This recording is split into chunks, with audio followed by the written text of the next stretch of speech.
कर देना। अभी चालू है।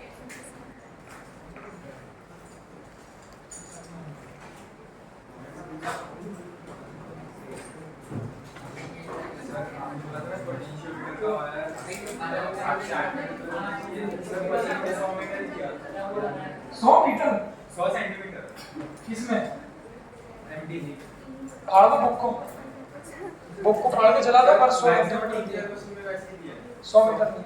सेंटीमीटर। सुनो अब हम एक सवाल आप लोग मन में कल ये क्यों नहीं बना कि मैंने बोला 7 8 10 मीटर का होना चाहिए, तो 10 मीटर मतलब कितना फिट होता है 30 40 फिट हो जाएगा, तो इतना बड़ा इंस्ट्रूमेंट पॉसिबल है क्या?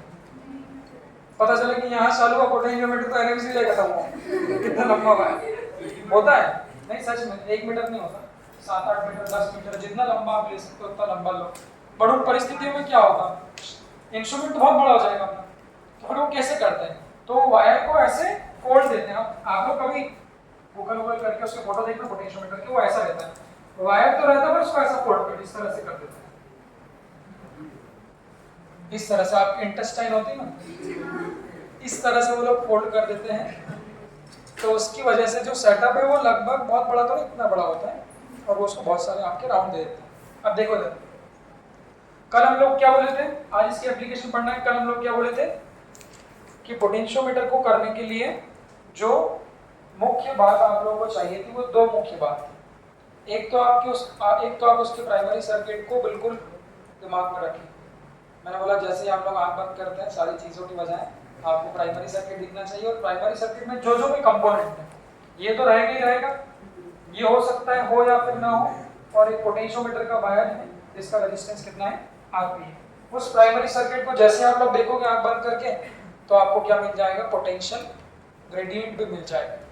वो पोटेंशियल ग्रेडियंट को याद रखने की बजाय आपको हमेशा लिखना आना चाहिए। मैं आपको सजेस्ट करूंगा उतनी बार लिख लो कि आप लोग उससे बोर हो जाओ, यार अब कुछ भी हो जाए पोटेंशियल ग्रेडियंट तो हम लोग लिख ही लेंगे। कैसे लिखा था ग्रेडियंट, कैसे लिखा था, सिंपल वोल्टेज किसका, वायर का डिवाइडेड बाय लेंथ किसकी, वायर टोटल लेंथ। फिर वायर का वोल्टेज कैसे लिखा था, वोल्टेज कैसे लिखते हैं, आई आर, तो आई इनटू फिर वायर का रेजिस्टेंस लेंगे उसको क्या बोला था आरपी, तो साइड में उसको हमेशा लिखना, तो आई आरपी डिवाइडेड बाय लेंथ। और आई को कैसे लिखेंगे सर्किट में प्राइमरी में,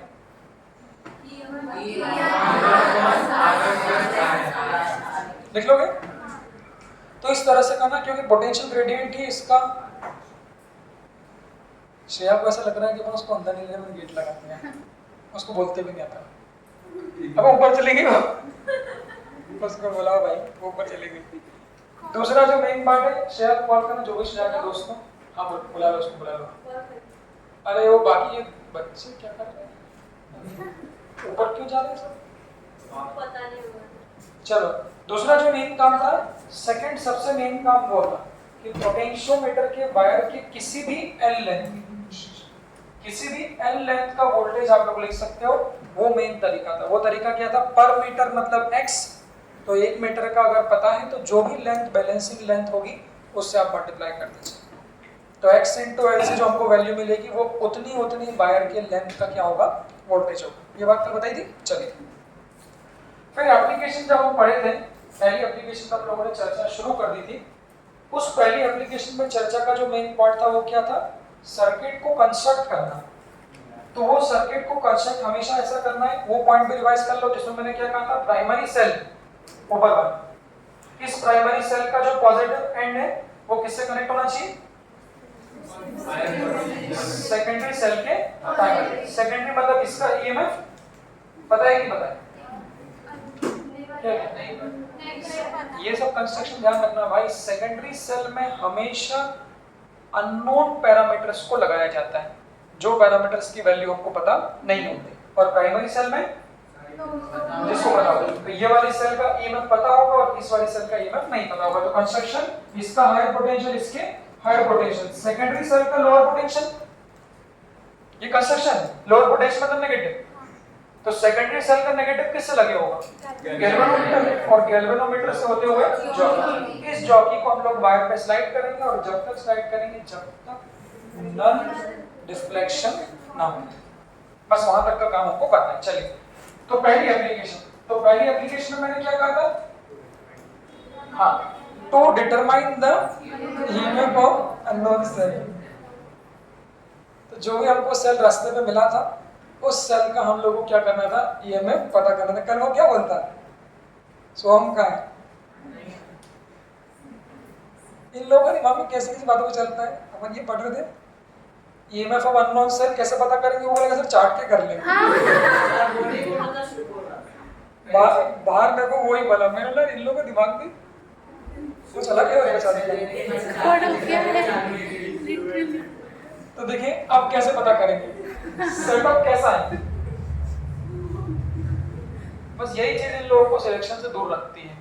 कोई भी बच्चा हो XYZ, हाँ देखो चालू तो कर दिया बेटा, मेरी जान कहीं फिर से पढ़ाना पड़ जाएगा। ठीक ना, एक आदमी कौन इस क्लास में ध्यान नहीं दे रहा है, दिव्या इधर ध्यान देते रहना बेटा ना। अब सुनो सेटअप कैसा है। तो इस जॉकी को हम लोग क्या करेंगे, स्लाइड कर रहे हैं, पहले इधर लेफ्ट स्लाइड करी, फिर धीरे धीरे राइट करी, करते करते करते एक पॉइंट ऐसा मिलेगा जहां पर डिफ्लेक्शन 0 हो जाएगा। वो पॉइंट में यही मान लेगा। बाकी डायग्राम सुंदर देखिए, जब इस जॉकी को यहाँ पे चिपकाया देखो ये, तो ये जो पॉइंट है वो मिल गया हमारा क्या, नल डिफ्लेक्शन पॉइंट। फिर लैब में एक बड़ी सी पीली कलर की स्केल रखी होती है, इतनी बड़ी पीली कलर की स्केल रखी होती है, जिससे आप लोग क्या कर सकते हो, लेंथ को मेजर कर सकते हो। तो जहां भी ये जॉकी ने बैलेंस किया है वहां की लेंथ हमेशा ध्यान रखना, मीटर ब्रिज में भी बताया था, हमेशा हायर पोटेंशियल वाले एंड। तो हायर पोटेंशियल वाले एंड से जो ये बैलेंसिंग लेंथ मिली, उस बैलेंसिंग लेंथ को यहां से मेजर कर लो। यहां तक का सेटअप समझ लो। जॉकी को लाया, एक पॉइंट पर टच किया, जहां पर भी वो डिफ्लेक्शन 0 हो जाए उसको कहते हैं बैलेंसिंग लेंथ। मीटर ब्रिज में भी बैलेंसिंग लेंथ कहा था, उस बैलेंसिंग लेंथ को एक स्केल की मदद से आप मेजर कर लो। अब इसके बाद कॉन्सेप्ट क्या है, तो फिर से इसके बाद ये प्रिंसिपल आता है जो नॉर्मली बुक्स में लिखा नहीं होता है। दूसरी ये कमी है, एक तो कंस्ट्रक्शन लिखते नहीं ज्यादा वो लोग, और दूसरा मुझे लगता है पोटेंशियोमीटर समझने में क्या समस्या है, तो प्रिंसिपल। बहुत से लोग पोटेंशियोमीटर के फॉर्मूले भी याद रख लेते हैं, वो ये भी याद रख लेते हैं क्वेश्चन सॉल्व कैसे करना है, बट जो मेन प्रिंसिपल क्या ये बैलेंस क्यों हो गया, उससे क्या होता है, तो ये प्रिंसिपल जरा आप लोग देखिए। अगर इस क्वेश्चन को मैं नॉर्मली पोटेंशियोमीटर से हटा के भी सॉल्व करूं तो ये बात मैं आपको बता चुका था। देखो मान लो ये 2 वोल्ट का है, ये R1,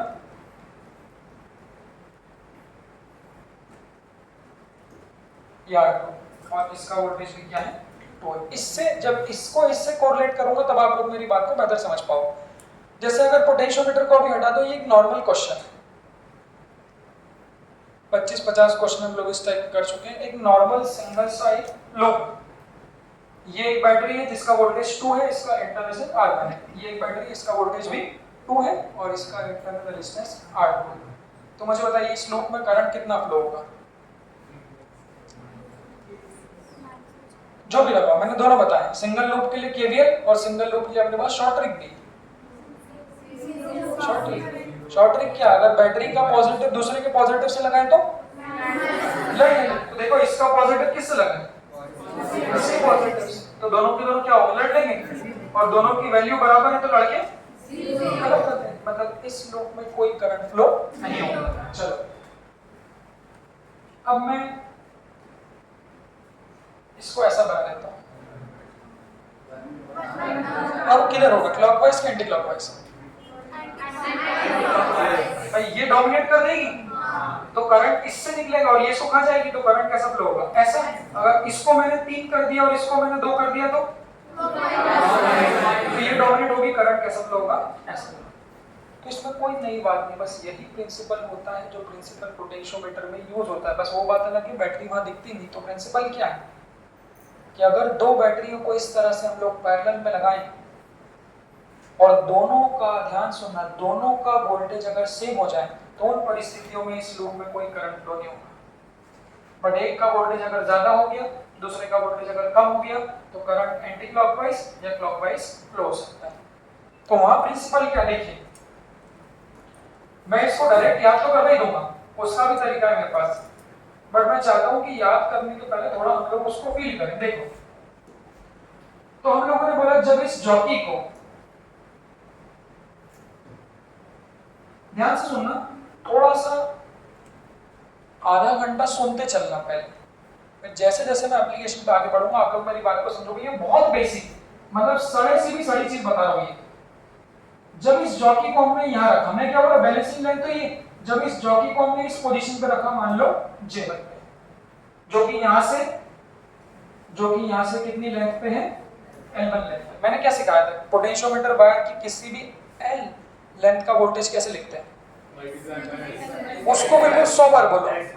हाँ, potential gradient multiplied by length. क्यों मल्टीप्लाई करते हैं, क्योंकि ग्रेडियंट मतलब 1 मीटर का, जितनी भी L लेंथ होगी उससे मल्टीप्लाई करते हैं। तो बच्चों यहाँ पर देखिए, इस J1 का वोल्टेज कितना होगा,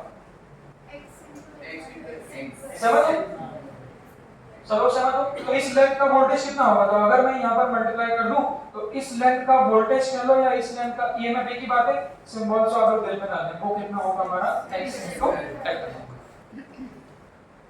अब इसके पैरेलल में कौन लगाए,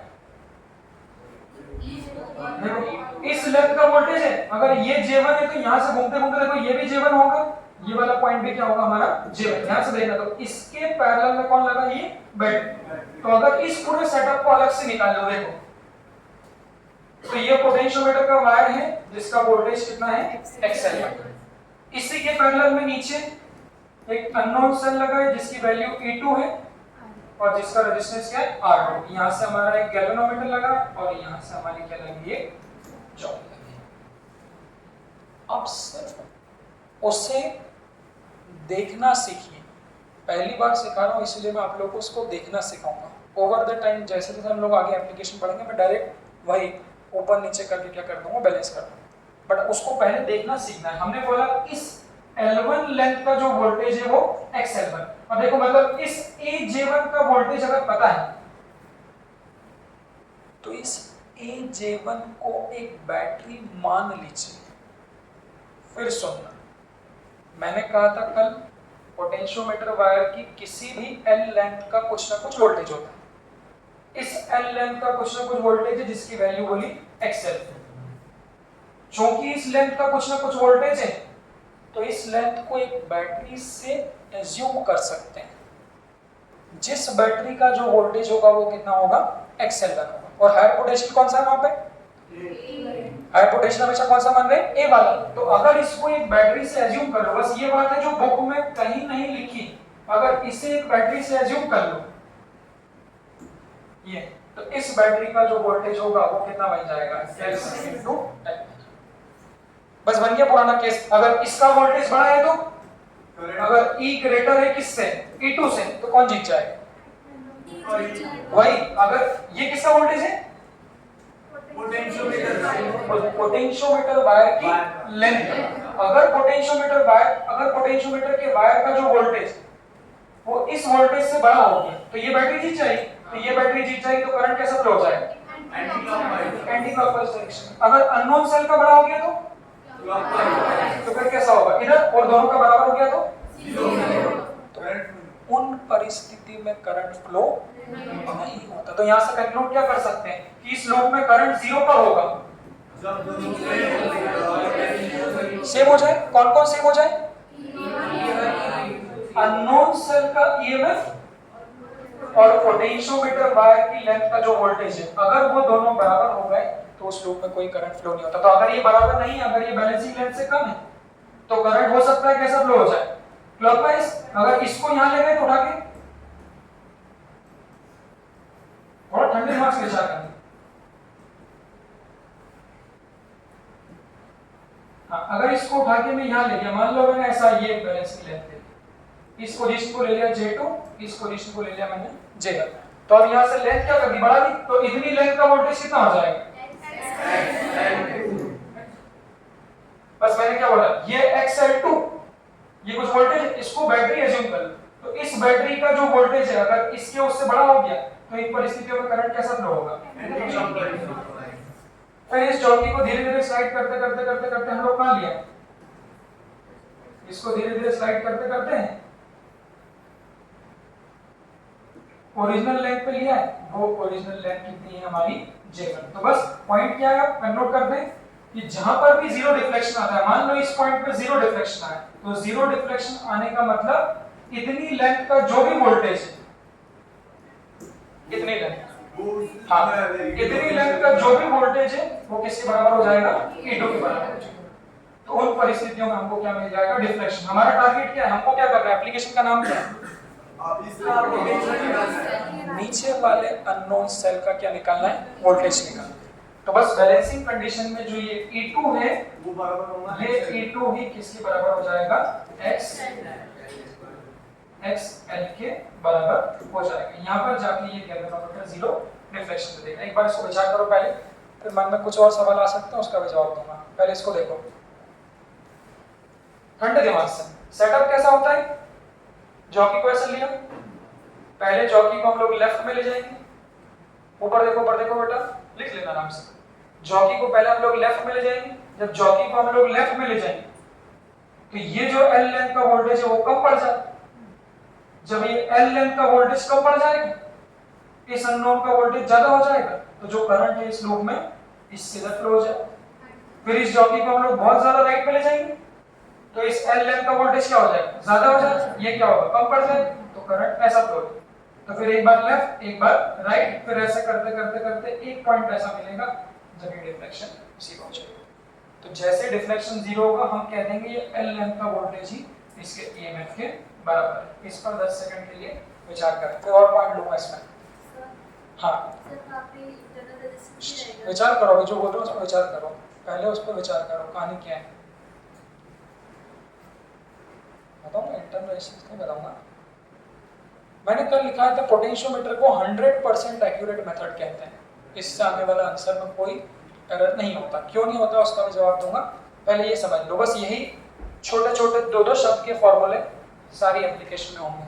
तो आगे से जब मैं करूंगा, आगे से जब मैं उंगली चलाऊंगा, देखो ऊपर, जब आगे से मैं उंगली चलाऊंगा कि ऊपर बराबर नीचे, जैसे व्हीटस्टोन में किया था ऐसा ऐसा, तो आगे से मैं यहाँ पर ऐसा करूंगा ऊपर बराबर नीचे।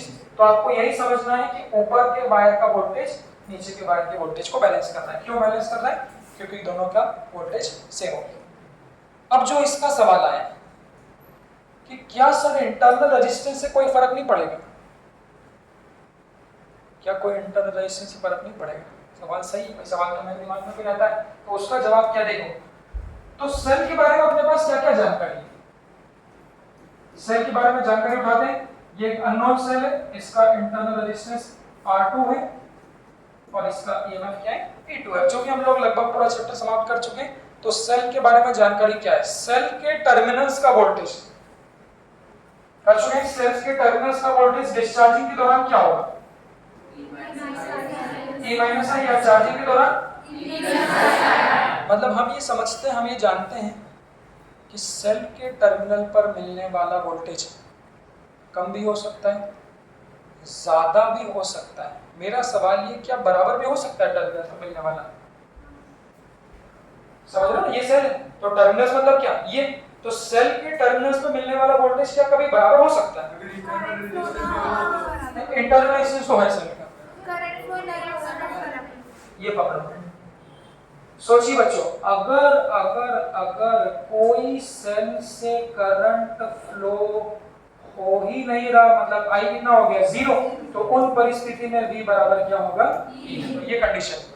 इसका मतलब उसको दिमाग में चिपकाने के लिए क्या मैंने क्या बोला था? E मतलब वो वोल्टेज जो सेल पर लिखा रहता है। दुकान पे गए, 10 रुपए दिए, 10 रुपए दिए, उसने बोला आपके सेल का EMF 2 वोल्ट। टेस्ट में क्वेश्चन भी आया था इस तरह का एक हमारा, 2 वोल्ट मतलब एक्चुअल 2। हमने बोला 2 से कम भी मिल सकता है, 2 से ज्यादा भी मिल सकता है। बट ये पॉइंट पकड़िए, अगर सेल से कोई करंट फ्लो नहीं होता तो उन परिस्थितियों में जो लिखा रहता है सेल पे वही उसके टर्मिनल्स पे मिलता है। तो जब दुकान से खरीद के लाते हो, वो प्लास्टिक का रैपर रहता है ना, उससे फाड़ के आपको हाथ में देता है। तो जब सेल आपके हाथ में, तो क्या उससे करंट फ्लो हो रहा है? नहीं। तो उन परिस्थितियों में उसके टर्मिनल पे वही मिलेगा जो क्या होगा? लिखा रहेगा। तो ये एक छोटा सा पॉइंट है जो यहाँ पे यूज होता है कि सेल से अगर करंट नहीं लोगे तो E और V क्या होंगे? सेम होंगे। अब सेटअप देखो, तो बैलेंसिंग कंडीशन में क्या हो रहा था? ये A और यहाँ पे क्या था? गैल्वेनोमीटर। अब मैं नहीं बनाऊंगा कभी, तो भी इसको ध्यान रखना, सेटअप पूरा सेम टू सेम रहेगा। और यहाँ पे क्या थी? जॉकी। अब कोई बोलेगा सर सीधी होना चाहिए हमेशा, ऐसा नहीं करना भाई। सीधी विधि से कोई मतलब नहीं अपने को। ये लो ऐसे कर लिए, मैंने बोला ये बैलेंसिंग लेंथ, ये वाली। तो बस प्रोग्राम क्या है कि बैलेंसिंग कंडीशन में जो भी इस वायर का वोल्टेज होगा, जो हम कितना कह रहे हैं x into I, वही किसके बराबर होगा, इसके बराबर। तो इसको एक बैटरी से अज्यूम कर लो, तब तो मजा आ जाएगा कि यहाँ भी एक बैटरी लगी है जिसका वोल्टेज x L1 है और यहाँ पर भी एक बैटरी लगी है। अब पॉइंट क्वेश्चन ये है राघवी का कि बैलेंसिंग कंडीशन हमने क्या बोला, इस लूप से करंट कितना है, 0। अगर इस लूप में कोई करंट फ्लो नहीं हो रहा तो बताइए क्या इस सेल के इंटरनल रेजिस्टेंस का कोई वैल्यू है? क्यों नहीं है? ये पॉइंट कि V और E बराबर होंगे, इसीलिए वाइवा में भी सवाल पूछते हैं कि आपने तो डायरेक्टली इस वोल्टेज को इस वोल्टेज से बैलेंस कर दिया, बट टर्मिनल्स पे तो कुछ और मिल सकता है। तो वहां पर आपको जवाब ही देना है कि बैलेंसिंग कंडीशन में चूंकि I 0 होता है तो उन परिस्थितियों में V और P2 क्या होंगे, बराबर होंगे, और ये बराबर होंगे और वो किसके बराबर होंगे, x into L के बराबर। इस पर विचार कर लें, इसको देख लें अच्छे से, फिर एक संग लिख लेना, इसको देख लें अच्छे से, सेटअप कैसे बनाते हैं वो देख लो। पॉइंट क्या है, सेकेंडरी प्राइमरी के दोनों हाई पोटेंशियल एक जगह होना चाहिए। जॉकी को चलाएंगे, पहले जॉकी को लेफ्ट में चलाएंगे, जब ऊपर वाला वोल्टेज कम बढ़ेगा नीचे वाले से तो करंट नीचे से ऊपर चलेगा। तो जॉकी को बहुत राइट में ले जाएंगे, जब ऊपर वायर का वोल्टेज ज्यादा होगा तो करंट इधर जाएगा, उससे फ्लो एक पोजीशन आएगी जब वो बिल्कुल जाके बैलेंस हो जाएगा। बस वो बैलेंसिंग पोजीशन में ऊपर का वोल्टेज नीचे के वोल्टेज से बैलेंस करेगा। सेल का इंटरनल रेजिस्टेंस होने नहीं होने से कोई फर्क नहीं पड़ेगा क्योंकि उससे कोई करंट फ्लो नहीं हो रहा। बस यही हमारी एप्लीकेशन है। अब आपका सवाल ये बन सकता है कि सर इससे कैसे पता चला कि हमारा अननोन सेल का ईएमएफ मिल गया? टारगेट नहीं बोलना है, टारगेट क्या था भाई, ये रोड पे मिले हुए सेल का क्या निकालना था हमको, ईएमएफ। तो बस मैंने क्या बोला, बैलेंसिंग कंडीशन में ये E2 E किसको बैलेंस कर देगा, x into L। अब आप बताओ क्या आपके पास x है, x का फॉर्मूला निकाल सका। तो पोटेंशियोमीटर, कोई सा भी पोटेंशियोमीटर हो उसका पोटेंशियल ग्रेडियंट तो हमें पता ही होता है, और साथ साथ आपके पास स्केल भी है, उस स्केल से क्या मेजर कर लोगे आप, ये मैंने ऐसे क्या मेजर कर। तो भाई क्या क्या पता है, x भी पता है और n भी पता है। जब ये दोनों पता है तो इन दोनों की वैल्यू ही किसके बराबर हो जाएगी, E2 के बराबर हो जाएगी। तो नीट का क्वेश्चन है डायरेक्ट, ये डायरेक्ट फॉर्मूला नीट का क्वेश्चन है। तो पहली एप्लीकेशन ये कि in the balancing condition the EMF of unknown cell must be equal to the voltage of the wire which is x। बस x की वैल्यू अब बिना देखे सब याद रख लो, सब अपनी अपनी बना लो। अब बात क्या है, अब कुछ लोगों को फोटो देख के बनाने की आदत होती है। मैंने पहले कहा था नॉर्मली हो सकता है क्वेश्चन में फोटो ना दे, जो नीट का क्वेश्चन है उसमें भी फोटो नहीं था, तो वो 6-7 लाइन जो लिखी होगी सारी लाइन, उस लाइन से आपको पढ़ के x की वैल्यू निकालनी दे दिया। पीछे देखना पड़ रहा है बेटा, हाँ। तो जो E2 है उसको लिख दो x। अब x को कैसे लिखेंगे, तो मैंने बोला आंख बंद करो तो प्राइमरी सर्किट दिखना चाहिए। तो प्राइमरी सर्किट में करंट फ्लो होगा I और वोल्टेज चाहिए पोटेंशियोमीटर वायर का Rp अपॉन L। ये L क्या है, टोटल लेंथ, ये अलग है, और ये स्मॉल l क्या है, लेंथ ऑफ पटक दो। तो बस उसके बाद और आगे बढ़ जाते हैं। तो इसको साइड में रख दिया, Rp, L को साइड में रख दिया, स्मॉल l अपॉन, और इसकी वैल्यू रख दो, इसकी वैल्यू में ईएमएफ कौन सा आएगा, नॉन वाला अपॉन जो उसका रेजिस्टेंस था RH प्लस, ये बन गया हमारा ईएमएफ ऑफ अननोन सेल। देख लीजिए, अब क्वेश्चन में सब पता होगा, ये आप कैलकुलेट कर सकते हो। अब देखो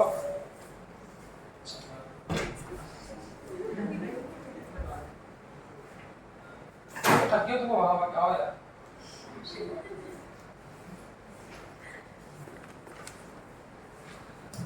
ये देख लीजिए, तो इस तरह से हम लोग अननोन सेल का ईएमएफ कैलकुलेट कर सकते हैं। एप्लीकेशन एक साथ लिखना सारी, नोट देख लो वैल्यूज, ये देख लो वैल्यूज। हां क्यों शेयर हो कहां है,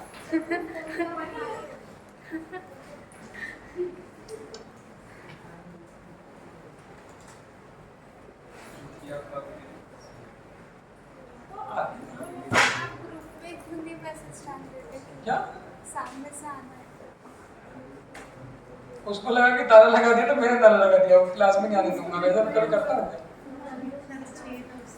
अब तो क्या मतलब भी नहीं आगे, समझ में नहीं आएगा, बस यही मेन था। इसके बाद ऑनलाइन कर रही होगी। हाँ ऑनलाइन Recording है। रिकॉर्डिंग है। हाँ, अब उसमें की सारी बातें। तो ये 2 चीज बच्चों में पाया हूँ कि इन 2 चीजों के कारण ही कभी मुझे कोई ऐसा बच्चा आज तक नहीं मिला और जीवन में जो बोल दे कि सर मुझे पोटेंशियोमीटर आता है अच्छे से। रीजन ये चीज बुक में कहीं नहीं लिखी, तो बेसिक चीज हम पढ़ते हैं। दूसरा कंस्ट्रक्शन के बारे में लोग फोकस नहीं करते। इसमें सबसे बड़ा सवाल ही लोगों का ये है, मैं खुद इस पे भाई बहुत सारी बुक ढूंढा क्योंकि मेरे को भी समझ में नहीं आता था। पहली बार बोले पोटेंशियोमीटर पढ़ा करते क्या कर रहे हैं यार, ये ऐसे कैसे इसका वोल्टेज लिख लिया अपन लोग, ये कैसे बैलेंस कर रहे हैं। फिर समझ में आया कि यार ये तो एक नॉर्मल बैटरी की तरह ही। अब इसको हम लोग जैसे से यूज करेंगे आप लोग उसको और बेहतर जान पाओगे। अभी लिखना है एप्लीकेशन 2 आती है। अब पहले में तो क्या किया, पहले एप्लीकेशन में तो जो एक सेल मिला था उसका ईएमएफ की वैल्यू ही हमने एग्जैक्ट कैलकुलेट कर ली। सुनना बच्चों, दूसरी एप्लीकेशन में हम लोग 2 सेल्स के ईएमएफ को कंपेयर भी कर सकते हैं।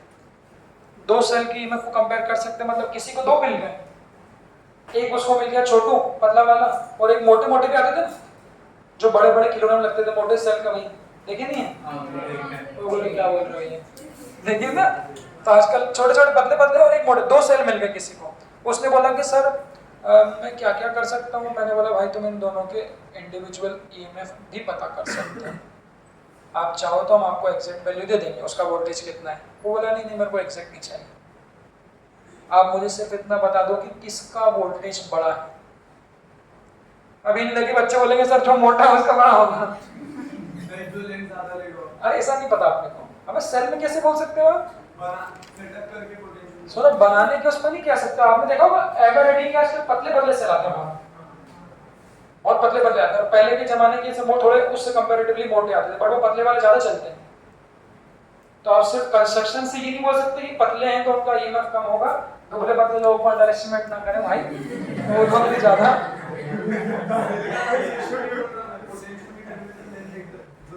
अरे लेंथ, अच्छा बैलेंसिंग लेंथ की बोल रहा हूँ, हाँ वो बोल सकते हैं। तो अब मुझे यहाँ पर क्या करना है, 2 सेल के ईएमएफ को कंपेयर करना है। On comparing the EMF of 2 cell,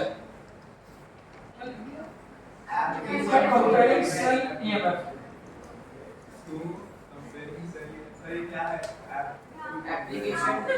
application 2 है। कंपेयरिंग, पहले ये लिखो comparing EMF of 2 comparing cell.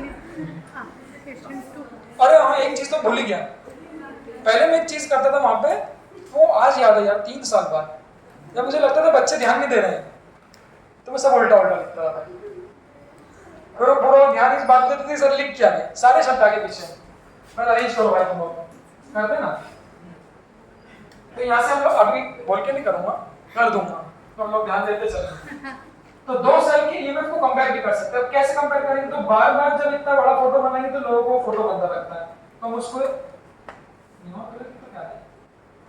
तो हम क्या करेंगे, एक मोटा वायर ही लेंगे। अब सुनिए इसमें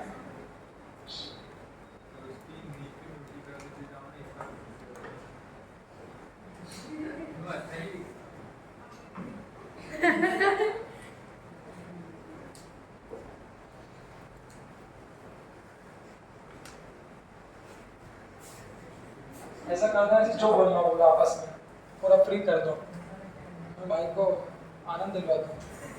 देखो इधर, अब कहने का मतलब ये है, और बच्चों की तरफ से रेस्ट्रिक्ट कर दो तो पता चले बच्चे की तरफ से बोल रहे हैं।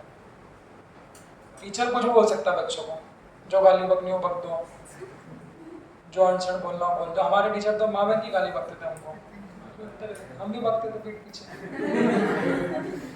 देखो अब मैंने बोला चूंकि अब सारी एप्लीकेशंस में एक ऊपर वाली फोटो तो आएगी, तो अब बार बार उसको बनाने की जरूरत नहीं, क्योंकि जब आप उसको बनाते हो बुक्स में कभी फोटो दिखेंगे तो बहुत से बच्चे फोटो देख के छोड़ देते हैं, भाई ये तो बड़ा बड़ा दिख रहा है।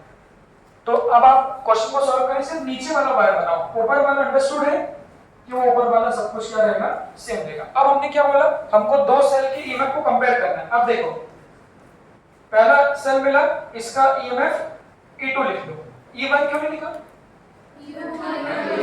अब सिंबल से कृपया दिल पे ना ले, बुक में वो लोग E1, E2 और E लिख देते हैं, तो जो भी लिखे उससे कोई फर्क नहीं पड़ता। तो अध्यायनी को एक सेल मिला जिसका EMF E2 है, मुझे नहीं पता। कुमुदिनी को भी एक मिला जिसका EMF E3 है, हमें नहीं पता। इन्होंने बोला सर हमारे लिए आप इन दोनों सेल के EMF को कंपेयर कर दीजिए। मैंने बोला लाओ और पोटेंशियोमीटर भी लाओ। अब जो अनाड़ी आदमी उसको पोटेंशियोमीटर का सेटअप भी नहीं पता, तो वो फिर गलत लगा दे, पता चले सेल गलत लगा दिया और वो जॉकी लाए जा रही है, कुछ मिल ही नहीं दिया। तो सेटअप कैसा है? सेटअप कैसा है? प्राइमरी का हाई पोटेंशियल, जो भी अननोन है उसके हायर पोटेंशियल पे क्या करना पड़ेगा? लगाना पड़ेगा। सेटअप समझना। तो इस E2 को उठा के कैसे लगाते हैं? इस E2 को उठाते हैं और इस वायर पे लगाते हैं। देखना सही लगाया? नहीं। ऐसा लगा दो तो दिन निकल जाएगा पूरा, कुछ भी नहीं मिलेगा। हाँ, ऐसा इसका रेजिस्टेंस जो भी हो उसको लिख दिया R2 और इसको लिख दिया E2। दूसरा वाला भी नहीं सही लगा, सही लगा। देखो बस इस देखो, तो ये हम लोगों ने दोनों अननोन सेल लगा दिए। सेटअप से डरना नहीं, चाहे कितना भी बड़ा हो सकता है। 2 सेल यहाँ सीरीज में लगा दे, 5 सेल इधर सीरीज में लगा दे, नीचे 5 सेल सीरीज में लगा दे। सेटअप से एक बार आप लोग डरे ना, सिर्फ सेटअप समझ लो, बाकी कुछ नहीं है, सिर्फ बैलेंस करना। तो जिन जिन को निकालना है सबका पॉजिटिव इसमें लगा दिया। क्यों? क्योंकि नोड का पॉजिटिव भी इधर। अब नेगेटिव से तो कोई बोला कितना रखने वाले बच्चे 2 गैल्वेनोमीटर थे, तो मैंने बोला इसके पहले कि नेगेटिव वाले से क्या कनेक्ट करना है? गैल्वेनोमीटर। तो लोग बोलेंगे अब 2 सेल हैं तो गैल्वेनोमीटर के कितने चाहिए? 2 चाहिए बेटा, महंगा पड़ता है। कम से कम यूज करो। तो सेटअप कैसा है? तो उसके लिए वो लोग बहुत डिजाइन में स्विच सिस्टम रखते हैं। स्विच सिस्टम कैसे रखते हैं देखना। ये इसको लिख देंगे यहाँ पे x, यहाँ पे लिख देंगे इसको y, और ये आपका ऐसा ये डंडा, ये जो रहेगा ये क्या रहेगा? स्विच रहेगा। और इससे वो कनेक्ट करते हैं गैल्वेनोमीटर को, और इससे वो कनेक्ट करते हैं किसको? हमारी चौकी। अब बहुत से लोग ये फोटो पसंद नहीं करते, समस्या है जो रटेगा उसको फोटो समस्या है। तो ये सेटअप समझना है। सेटअप देखो, स्विच से क्या करेंगे? एक बार उसको नहीं तो एक बार फिर सेकंड। स्विच से हम क्या कर सकते हैं? अल्टरनेटिवली सेल को कनेक्ट कर सकते हैं। अब देखो वो कितना भी घुमा दे, देखना वो ऐसा कितना भी घुमा दे, नहीं तो मैं और घुमा दूं। तो बहुत से लोगों को सीधा सीधा पसंद है, उनको लगेगा यही होना चाहिए सर। ऐसा कोई जरूरी नहीं है, और वो तो और गंदे गंदे फोटो बना सकते हैं, ऐसा बना ले।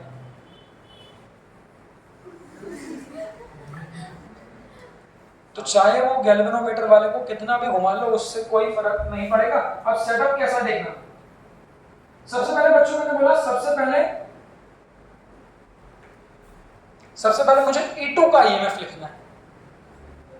सबसे पहले हमको किसका EMF लिखना है? E2 का। तो जब E2 का EMF लिखोगे कंपेयर कर रहे हैं, तो जब सेकंड वाले का EMF लिखोगे तो थर्ड वाले सेल को सर्किट से बाहर लिख दो। तो स्विच को आप कनेक्ट कर दोगे, इस स्विच को किस पे कनेक्ट कर दोगे? X पे।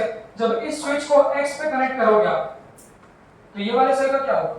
करंट ही है। देखो ये यहाँ जाके ओपन हो गया ना, पॉइंट क्या? ओपन सर्किट में करंट फ्लो नहीं होगा, तो करंट कभी भी इस पाथ को प्रेफर नहीं करेगा। तो आप लोग चाहो तो कंफ्यूजन से हटाने के लिए इसको मिटा देना, बट मैं मिटाता नहीं हूं। अब सेटअप कैसा बनना है देखो। तो इस स्विच को हमने कनेक्ट कर दिया यहाँ पे, ये हमारा लगा है यहाँ से गैल्वेनोमीटर, और ये हमारी लगी है यहाँ पे क्या? चौकी। बस सेटअप वही है। एक बार इस चौकी को क्या करोगे? एक बहुत लंबी होती है, एक बार इस चौकी को धीरे धीरे किधर साइड करोगे आप? लेफ्ट में करो, फिर एक बार धीरे धीरे किधर करोगे? राइट में करोगे। लेफ्ट में करोगे तो कौन सा बड़ा होगा? लेफ्ट में करोगे तो कौन सा बड़ा होगा? याद कैसे रखोगे? लेफ्ट में करोगे तो लेंथ कम हो जाएगी ना, तो इधर की लेंथ कम हो जाएगी तो इधर का वोल्टेज भी कम हो जाएगा। इधर का वोल्टेज कम होगा तो ये बढ़ के ऐसा हो जाएगा। तो हमको पता चल जाएगा कि करंट इससे आ रहा है। फिर राइट में करेंगे तो ऊपर का वोल्टेज बड़ा हो जाएगा, तो फिर करंट ऐसा आएगा। ऐसे वो एक रेफरेंस भी लेते हैं। ऐसे थोड़ी ना आप लोगों को अभी लग रहा होगा मजाक में ऐसे मिल जाता है डिफ्लेक्शन पॉइंट, ऐसे नहीं मिलता भाई।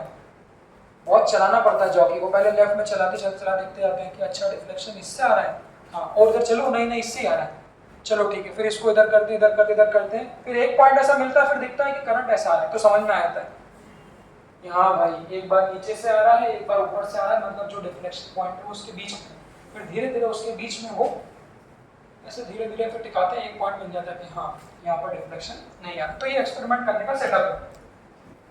तो इसको बच्चों मैंने फिर ऐसा बनाया, फिर लैब में जो वायर करता हूँ उसमें लेंथ पहले से मेजर करके क्या? हाँ हाँ, जो एक्सपेरिमेंटल सेटअप होता है पोटेंशियोमीटर, उसका पोटेंशियल ग्रेडियंट ही सबसे पहले आपको वो मेजर करवाते हैं। तो वो बता देंगे सर कि ये जो पोटेंशियोमीटर है इसका वायर 6 मीटर का है, और वो ये भी बता देंगे जो प्राइमरी सर्किट में ये बैटरी लगी हुई है इसका ईएमएफ इतना है, इंटरनल एसी सब कुछ पता रहता है। तो पोटेंशियोमीटर का एक्स पता होता है। हालांकि वो बात अलग, जब आप लोग स्कूल में जाओगे तो टीचर से एक्सपेरिमेंट होता नहीं। हमारे सर भी बड़े उत्सुकता से ले जाते थे हमको, चलो हम पोटेंशियोमीटर करेंगे, वहां जाके उनसे नहीं होता था। अब वो बात अलग है, उस समय हमको समझ में नहीं आता था कि सर क्या घिस रहे हैं ये, और रेजमान लाके घिसने लग जाते थे, फिर करते थे। अब दोनों के पास दो दिक्कत है, मेरे पास में ये ज्ञान है पर सही बात तो मुझसे भी नहीं होगा सेटअप, क्योंकि मैंने देखा ही नहीं इतने सालों से कैसा रहता है। बट हाँ, अगर अपने को सेटअप दिख जाए तो वहाँ आधे 2 घंटे में उसको अरेंज तो कर ही देंगे। तो सेटअप कैसा है, तो इसको यहाँ से करते करते मान लो ये बैलेंसिंग लेंथ मिल गई, यहाँ जाके वो बैलेंस हो गया, देखना यहाँ जाके, और यहाँ से आपके पास स्केल रहेगी, पीली स्केल उठाओगे और मेजर कर लोगे ये बैलेंसिंग लेंथ कितनी है, L1। बस अब इक्वेशन क्या लिख दोगे, हाँ हाथ चलाना है y ऊपर। अब देखना इतनी लेंथ का वोल्टेज कितना होगा, XL1, और वो वोल्टेज किसको बैलेंस कर देगा। अच्छा, क्या इस इंटरनल रेजिस्टेंस से फर्क पड़ेगा, क्यों,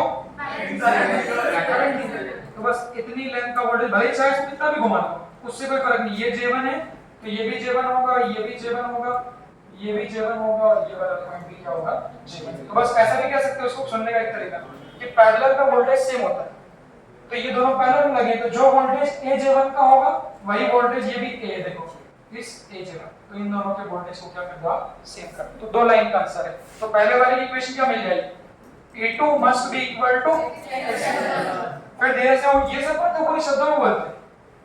समस्या वो है कि क्वेश्चन अच्छा कब जब शब्दों में बोलेंगे now the switch is moved to the position 2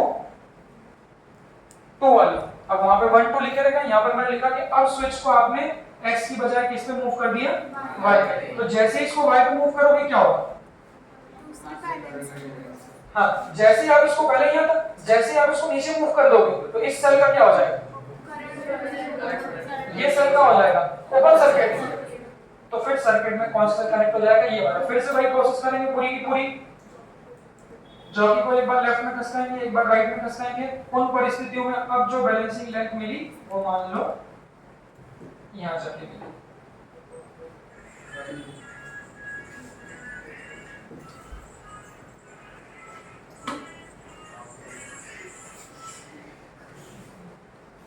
बताइए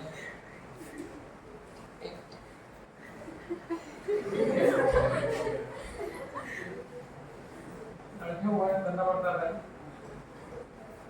वो 11th क्लास की लड़की में बात पूरा मान गई हो, बोले सर आप बहुत बुरे।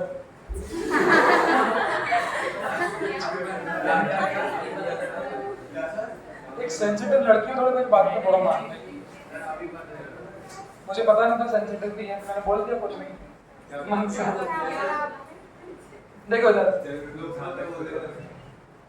देखो सर, अब इस केस में जो बैलेंसिंग लेंथ है वो बैलेंसिंग लेंथ कितनी मिली, L2 मिली। बस फिर से कर दोगे, ये J2 है, तो भाई किसी को अगर उंगली करने में दिक्कत हो तो ये J2 है तो ये भी J2 होगा, ये वाला भी J2, ये भी J2, ये भी J2, ये वाला पॉइंट भी क्या होगा, J2। बस तो इस लेंथ का वोल्टेज कितना है, XL। देखो ये A है तो ये वाला भी क्या होगा, A, तो ये AJ2 जिसको बैलेंस कर देगा इस AJ2। तो बस इन परिस्थितियों में जो E3 की वैल्यू हो जाएगी वो इसमें किसी को सवाल तो पूछ लीजिए। बस पता कैसे चलेगा, अभी काम पूरा नहीं हुआ। हमने क्या बोला, एप्लीकेशन क्या है, to compare the EMF of two cell, compare करके बताना है कि किसका ज्यादा है किसका कम है। हाँ, तो सभी का एक्स तो कैसा है, सेम। तो यहाँ से क्या समझ में आ रहा है कि E is proportional to balancing. Proportional to balancing length मतलब बिल्कुल, तो जिसकी बैलेंसिंग लेंथ ज्यादा है उसका ईएमएफ भी ज्यादा है। तो आपने देखा कि सर ये वाला सेल की बैलेंसिंग लेंथ ज्यादा है, तो वो कह देंगे हाँ मतलब ये वाला बड़ा सेल है और ये वाला छोटा। क्वेश्चन अगला पूछते हैं इसमें कंपैरिजन रेशियो, तो बस डिवाइड कर दो, तो E2 by E3 जब इन दोनों को डिवाइड कर दोगे तो x से x cancel, that is equal to L1 by L2। इस पे से भी नीट में क्वेश्चन है, तो आप लोग समझिए कि क्वेश्चन छोटे रहते हैं, कभी 10 सेकंड लगेगा, कभी 20 सेकंड लगेगा, कभी एट द मोस्ट कोई अच्छा क्वेश्चन आ गया तो 40-50 सेकंड। बस उसमें जो मेन काम है वो सेटअप समझने का है, वो भी सेकेंडरी सेल का लिखना नहीं है। और देखो, तो ये तो बच्चों हमने क्या किया, ये तो हमने क्या किया, इंडिविजुअली दोनों सेल के ईएमएफ को कंपेयर किया। अब इसी एप्लीकेशन को वो और आगे बढ़ाते हैं और वो ऐसा कह देते हैं, उसका भी सेटअप सुनना। अभी E1 E2 को इंडिविजुअल कनेक्ट किया था, एक बार E1 को कर दिया, एक बार E2 को कर दिया। इसी में जो अगली एप्लीकेशन, वो अगली एप्लीकेशन में वो इन दोनों सेल को पहले सीरीज में लगा। सेटअप कैसा रहेगा, वो बोलेंगे, थोड़ा मैं आपको शब्द बताता हूँ, वो ऐसा बोलेंगे, पूरा सेटअप तो बना दिया, वो बोलेंगे the potentiometer is balanced at length L1 when the two unknown cells are connected with same polarity। ऐसा शब्द बोलेंगे कि अभी पोटेंशियोमीटर ने जो बैलेंस किया वो L1 लेंथ पे किया, वो कब किया, जब ये जो दो अननोन सेल थे उनको सेम पोलैरिटी में लगाया। और इसी में फिर वो कहेंगे now that two cells are balanced at length L2 when these cells are connected in alternate polarity। तो ऐसी बात बोलिए, सबसे पहले अल्टरनेट पोलैरिटी मतलब अगर मुझे सेल्स को अल्टरनेट पोलैरिटी में कनेक्ट करना है, देखना तो ये सही है नहीं। और अगर ऐसे कनेक्ट किया तो एक तरह से हमारी रॉन्गली और राइटली कनेक्टेड ही हो गया। ये कैसे कनेक्टेड है, राइटली कैसे हो, सब एक ही तरफ देखेंगे, या फिर एक का प्लस दूसरे का माइनस, एक का प्लस दूसरे का माइनस, तो ये सारे के सारे सही ढंग से क्या है, कनेक्टेड। तो इसको राइटली कनेक्टेड बोल दो, या फिर इसको अल्टरनेट पोलैरिटी भी कह सकते हैं। इसको क्या बोलेंगे, या तो रॉन्गली कनेक्टेड या फिर सेम पोलैरिटी। सेम मतलब देखो प्लस माइनस और इसके माइनस से इसका माइनस कनेक्टेड है, तो ये हमारा हो गया अल्टरनेट पोलैरिटी और ये सेम पोलैरिटी। अब कुछ नहीं करना है, अननोन ईएमएफ क्या क्या थे, E2 E3, पहले भी यहाँ पे क्या थे E2 और E3 कंपेयर करना है। इसके पहले वाली एप्लीकेशन में क्या किया था, इंडिविजुअल, एक बार E2 को एक बार E3 को। बेटा मोबाइल बंद कर दो। अब क्या करना, हम लोगों को इन दोनों को ऐसे लगाना है, एक बार राइटली एक बार रॉन्गली, पूरा सेटअप सेम है। फिर पूरा सेटअप सब लोग सोच लो, अब आप डिजाइन करो, पूरा सेटअप आप लोग सोच लो। पूरा सेटअप में एक प्राइमरी सर्किट, एक वायर, सेकेंडरी सर्किट को हमेशा इस तरह से कनेक्ट करना है कि हाई पोटेंशियल वाले जोड़े। तो पहले मैं इसको कनेक्ट करता हूं, राइटली कनेक्टेड वाले। तो सेटअप कैसा बनेगा, मैंने बोला पूरा बनाओगे तो मजा नहीं आएगा, बहुत बड़ा बन जाएगा। ये हरे कलर का हमारा एक वायर है, अंडरस्टूड है कि ऊपर सब कुछ है प्राइमरी। इस वायर का ये हायर पोटेंशियल है, इस वायर का ये लोअर पोटेंशियल। तो शब्दों में पकड़ना, शब्दों में जब इन दोनों अननोन सेल को हमने बोला अल्टरनेट पोलैरिटी पे कनेक्ट कर रहे हैं, तो कुछ भी उसने बोला बैलेंसिंग लेंथ L1, दिमाग में घुमा लो। When cells are connected in alternate polarity और rightly connected, then the balancing length is found to be L1। Setup कैसा बनेगा साक्षी, इसको कैसे लगाएंगे, हाँ ये देख लेना। तो हायर पोटेंशियल E2, तो इसका हायर पोटेंशियल को इस पे लगा देंगे, हाँ बेटा। तो ये देखो ये क्या है E2, अच्छा इसके रेजिस्टेंस होने नहीं होने से कोई फर्क नहीं पड़ेगा, सिर्फ नल डिफ्लेक्शन, नल डिफ्लेक्शन पे कोई फर्क नहीं पड़ेगा। बट जब नल डिफ्लेक्शन नहीं आएगा तब तो उसमें कुछ ना कुछ करंट फ्लो होगा। तो इसको लगा दिया हमने ऐसा और इसको लगा दिया हमने ऐसा, तो ये अननोन E2 था और ये अननोन E3 था। पहले क्या कर, इसके पहले क्या कर रहे थे, इन दोनों पे से इंडिविजुअल अलग अलग क्वेश्चन पूछे हुए। तो पहले वाले केस में एक बार E2 को एक बार E3, यहाँ पर दोनों को एक साथ, तो E2 E3 दोनों को एक साथ, उसके बाद फिर क्या करेंगे सेटअप में, हाँ नेगेटिव वाले से गैल्वेनोमीटर धीरे धीरे वो याद ही हो जाएगा। इससे फिर एक जॉकी, इस जॉकी को एक बार लेफ्ट घुमाएंगे एक बार राइट घुमाएंगे और बीच में हमको कहीं जाके बैलेंसिंग लेंथ मिल जाएगी, वो है G। बस स्केल उठाएंगे उस लेंथ को मेजर कर देंगे। यानी भाई ऑन द बैलेंसिंग कंडीशन इस लेंथ का वोल्टेज किसको बैलेंस कर देगा बताओ। बस अब आप उस स्थिति में आ चुके, उंगली चला दो, ऊपर वाले का वोल्टेज किसको नीचे वाले को बैलेंस करना है, तो ऊपर वाले का वोल्टेज कितना है, अब वो नीचे देखना, ये J1 है तो ये वाला पॉइंट भी J1 होगा, ये तो ये, इस पूरे का वोल्टेज कितना होगा, हाँ राइटली कनेक्टेड में जुड़ जाता है। नॉर्मली ऐसा कहूंगा अगर सही कनेक्टेड है तो क्या होंगे, जुड़ जाएंगे। तो यहाँ से जो इक्वेशन मिल जाएगी बच्चों, वो इक्वेशन ये मिल जाएगी, देखना E2 plus E3 that will be equal to, इसको इक्वेशन में मान ली। सेकंड वाले केस में फोटो बना लोगे, इन दोनों में से किसी भी एक को क्या कर दो, पलटा मार दो, तो इस सेल को पलटा कर दो तो इसका फोटो कैसा बनेगा, फिर वही स्विच लगा होगा, E2 तो वही लगे रहने दो और इसको पलटा मार दो, तो ये रॉन्गली हो गया। अब ये गैल्वेनोमीटर यहाँ पे फिर वो स्विच सिस्टम बन जाएगा, दो है तो स्विच सिस्टम, तो स्विच सिस्टम कैसा ही है X ये Y, और स्विच सिस्टम में ये पॉइंट क्लियर Z, यहाँ लग रहा है गैल्वेनोमीटर, पहले इस पे कनेक्टेड था, अब इसको यहाँ से ले जाके इस पे ले जाएंगे, जब इस पे ले जाएंगे देख लो, हाँ तो नीचे वाला रोल में आ जाएगा, फिर से क्या होगा, बैलेंसिंग लेंथ चेंज हो जाएगी। आपको क्या लगता है कौन सी बैलेंसिंग लेंथ ज्यादा होना चाहिए, विचार करो, उंगली क्या चल रही है, ऊपर वाला वोल्टेज नीचे वाले वोल्टेज को बैलेंस कर देगा, सिंपल। तो बच्चों जब नीचे वाला वोल्टेज ज्यादा हो, जब नीचे वाला वोल्टेज ज्यादा होगा ये वाला ये, तो इसके लिए बैलेंसिंग लेंथ में क्या होगी, इसको भी पकड़ लेते, more will be the balancing length, more will be the voltage. तो बस इसकी बैलेंसिंग लेंथ आपकी ज्यादा दूर आएगी और उसकी बैलेंसिंग लेंथ और पास आएगी। तो इन परिस्थितियों में कैसे आनी चाहिए, पहले कहां आई थी यहाँ पे, तो वो और घूम के यहाँ पे आ जाएगी, इसको लिख लोगे आप क्या J2, बस इसका वोल्टेज उठा के कर दो बस, तो इसका वोल्टेज XL2, देखो ये यहाँ से जा रहा है, यहाँ से देखो, यहाँ से यहाँ पे, तो ये वाला जो वोल्टेज है वो इसको क्या कर देगा, बैलेंस कर देगा।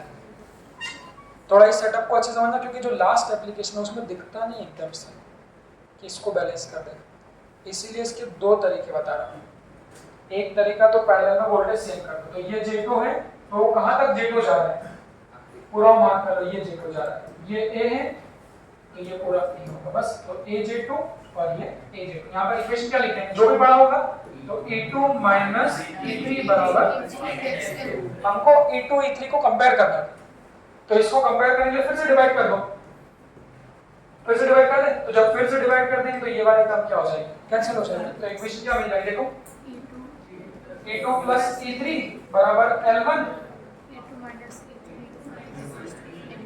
बराबर कितना, और सॉल्व करने के लिए सॉल्व करना आखिरी स्टेप, और सॉल्व करने के लिए क्रॉस मल्टीप्लाई, तो यहाँ कर रहा हूँ देखना, E2 L2 plus E3 L2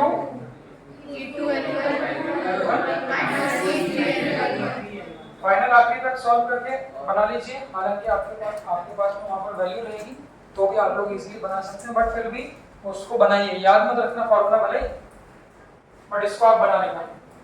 अब इसको और सॉल्व कैसे करेंगे, E2 E3 को एक तरफ कर लेता हूँ, तो E2 E3 को एक तरफ करूंगा तो क्या बनेगा, देखो देखना बच्चों, इसको उधर ले जा रहा हूँ, देख लो इसको उधर ले जा रहा हूँ, तो ये कितना हो जाएगा, E3 कॉमन ले लो डायरेक्टली, L2 प्लस L1, और देखो ये तो यही है, इस वाले टर्म को उधर ले जा रहा हूँ, इसको उधर ले जा रहा हूँ, तो क्या बन जाएगा E2 L1 माइनस, तो बस यहाँ से दोनों सेल के ईएमएफ का रेशियो भी निकाल सकते हैं, E2 by E3, देखना बच्चों इसको उधर ले जा रहा हूँ, तो L1 plus L2 upon L1, तो न्यूमेरिकल में क्या दिया होगा? न्यूमेरिकल में सिर्फ बैलेंसिंग लेंथ दी हो, L1 L2 की वैल्यू दी होगी, आपको सिर्फ रखना है। हार्डली वो 10 सेकंड 5 सेकंड या 20 सेकंड से ज़्यादा आपका नहीं लगेगा अगर डायरेक्ट एप्लीकेशन पे बेस्ड है तो। बता कैसे, इसको एक बार आप लोग देख लीजिए।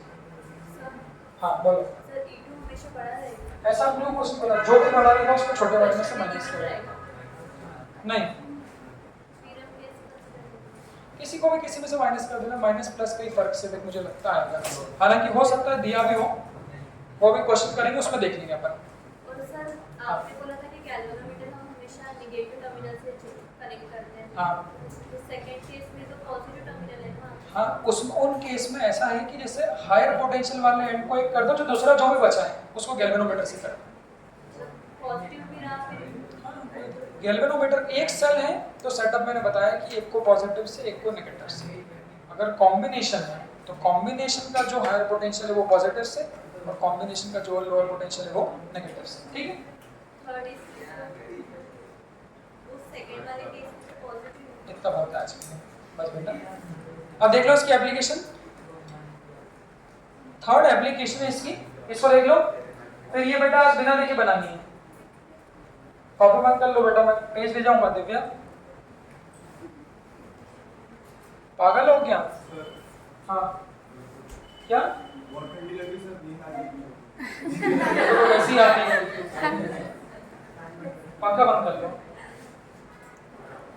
कॉपी बंद कर लो बेटा, बिना देखे बनानी सारी एप्लीकेशन। पागल हो क्या तुम? तो बोल रहे हो वैसे भी कौन सी बनाते हैं, तुम बोल के रखो।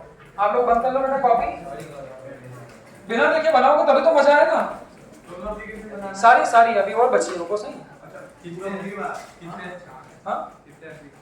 4 5 7 आपने तो 4 ये कितने हो गए? 2 की 3? 2 तो ईएमएफ कंपेयर करने के लिए भी 2 एप्लीकेशंस हैं, इंडिविजुअल और एक सीरीज में। अब सुनो, इसके बाद है तीसरी application, to compare the resistance. To present लिखा है। ता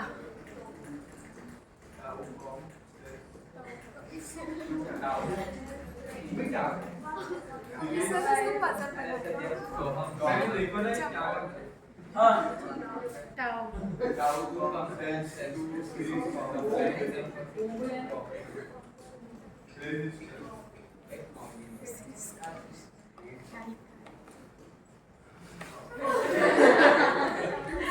resistance of compare to compare to compare resistance of two cells in series combination. हाँ सीरीज कॉम्बिनेशन। ये बोलो to compare resistance of two cells in series series combination of two cells. तुम आज खाना P के आए क्या?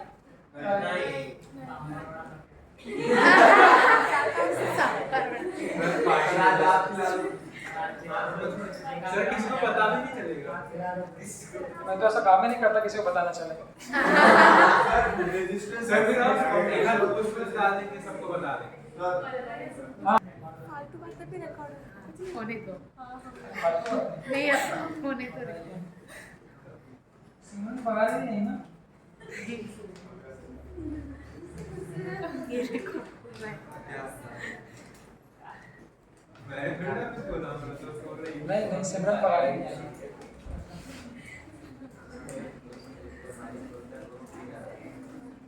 वहाँ पर जो हमारे एडमिन थे ना, जो एक मैनेजमेंट का हेड मैनेजर होता है, उसके हाथ में रहता है कैमरा सेटअप, तो वो कैमरा सुनता था क्लास में। कोटा से भी लोग सुनते थे, वहाँ माइक भी था ना, तो अपन क्या पढ़ाते सुनता था वो, फोकट भी था वैसे। सुनता रहता था वो। सुना मेरी क्लास में वो कभी, बहुत दिन बाद मेरे को बोला सर यार आप थोड़ा ध्यान से बोला था ना क्लास में। मैंने बोला क्या बोल रहे हैं ध्यान से? थोड़ा बोला सर मैं सुन रहा था, मैंने बोला आगे बढ़िया करना। हाँ सुनते हुए थे, क्या बोला, क्या बोल रहा है भाई? यहाँ माइक नहीं है, वो गाली को माइक बोल रहा है, सुनने वाले का दिमाग खराब हो गया। ये पढ़ो देखो अनगा, याद नहीं कर पाएंगे इसको, समझ में आता नहीं।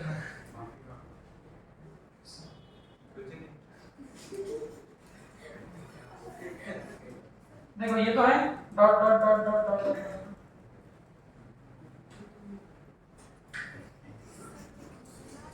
ऐसा फोटो दें तो बताइए।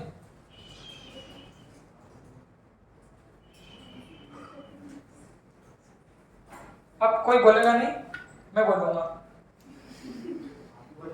अभी तक नहीं मैं बोला था, देखो सर मतलब आप लोगों के मेरी कहानी आप लोगों से ये कि आप लोग बताएंगे अब क्या सेटअप है और कौन किस पे फ्लो हो रहा है। सेटअप देखना थोड़ा मैं इसको ऊपर का बनाता हूँ ताकि थोड़ा बड़ा लगना चाहिए फोटो।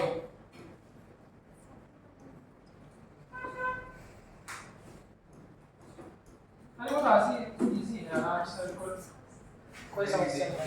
ये लो और कुछ बनाओ, कितना ठीक है।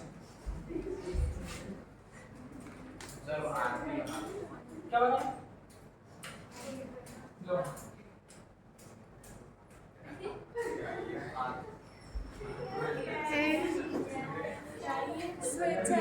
स्विच वहां पे जाके मैंने उसको क्या चिपका दिया। अब देखना सेटअप क्या है। सुनो अब मैंने बोला when the switch is connected to a position 1,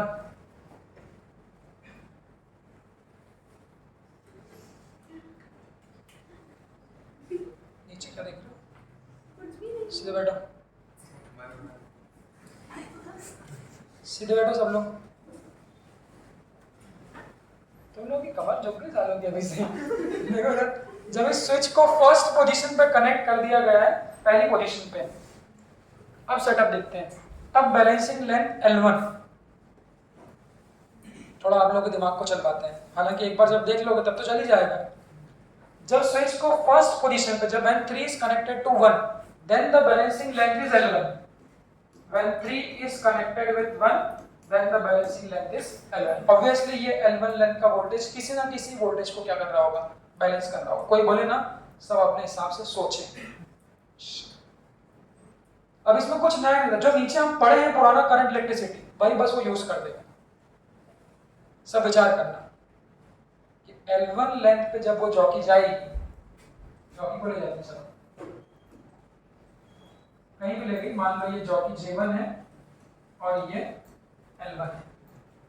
इस L1 लेंथ का वोल्टेज डेफिनेटली किसी ना किसी चीज को बैलेंस कर रहा होगा। अनगा बताओ, नीचे वाले बैटरी के EMF को, ठीक है बताओ कौन है।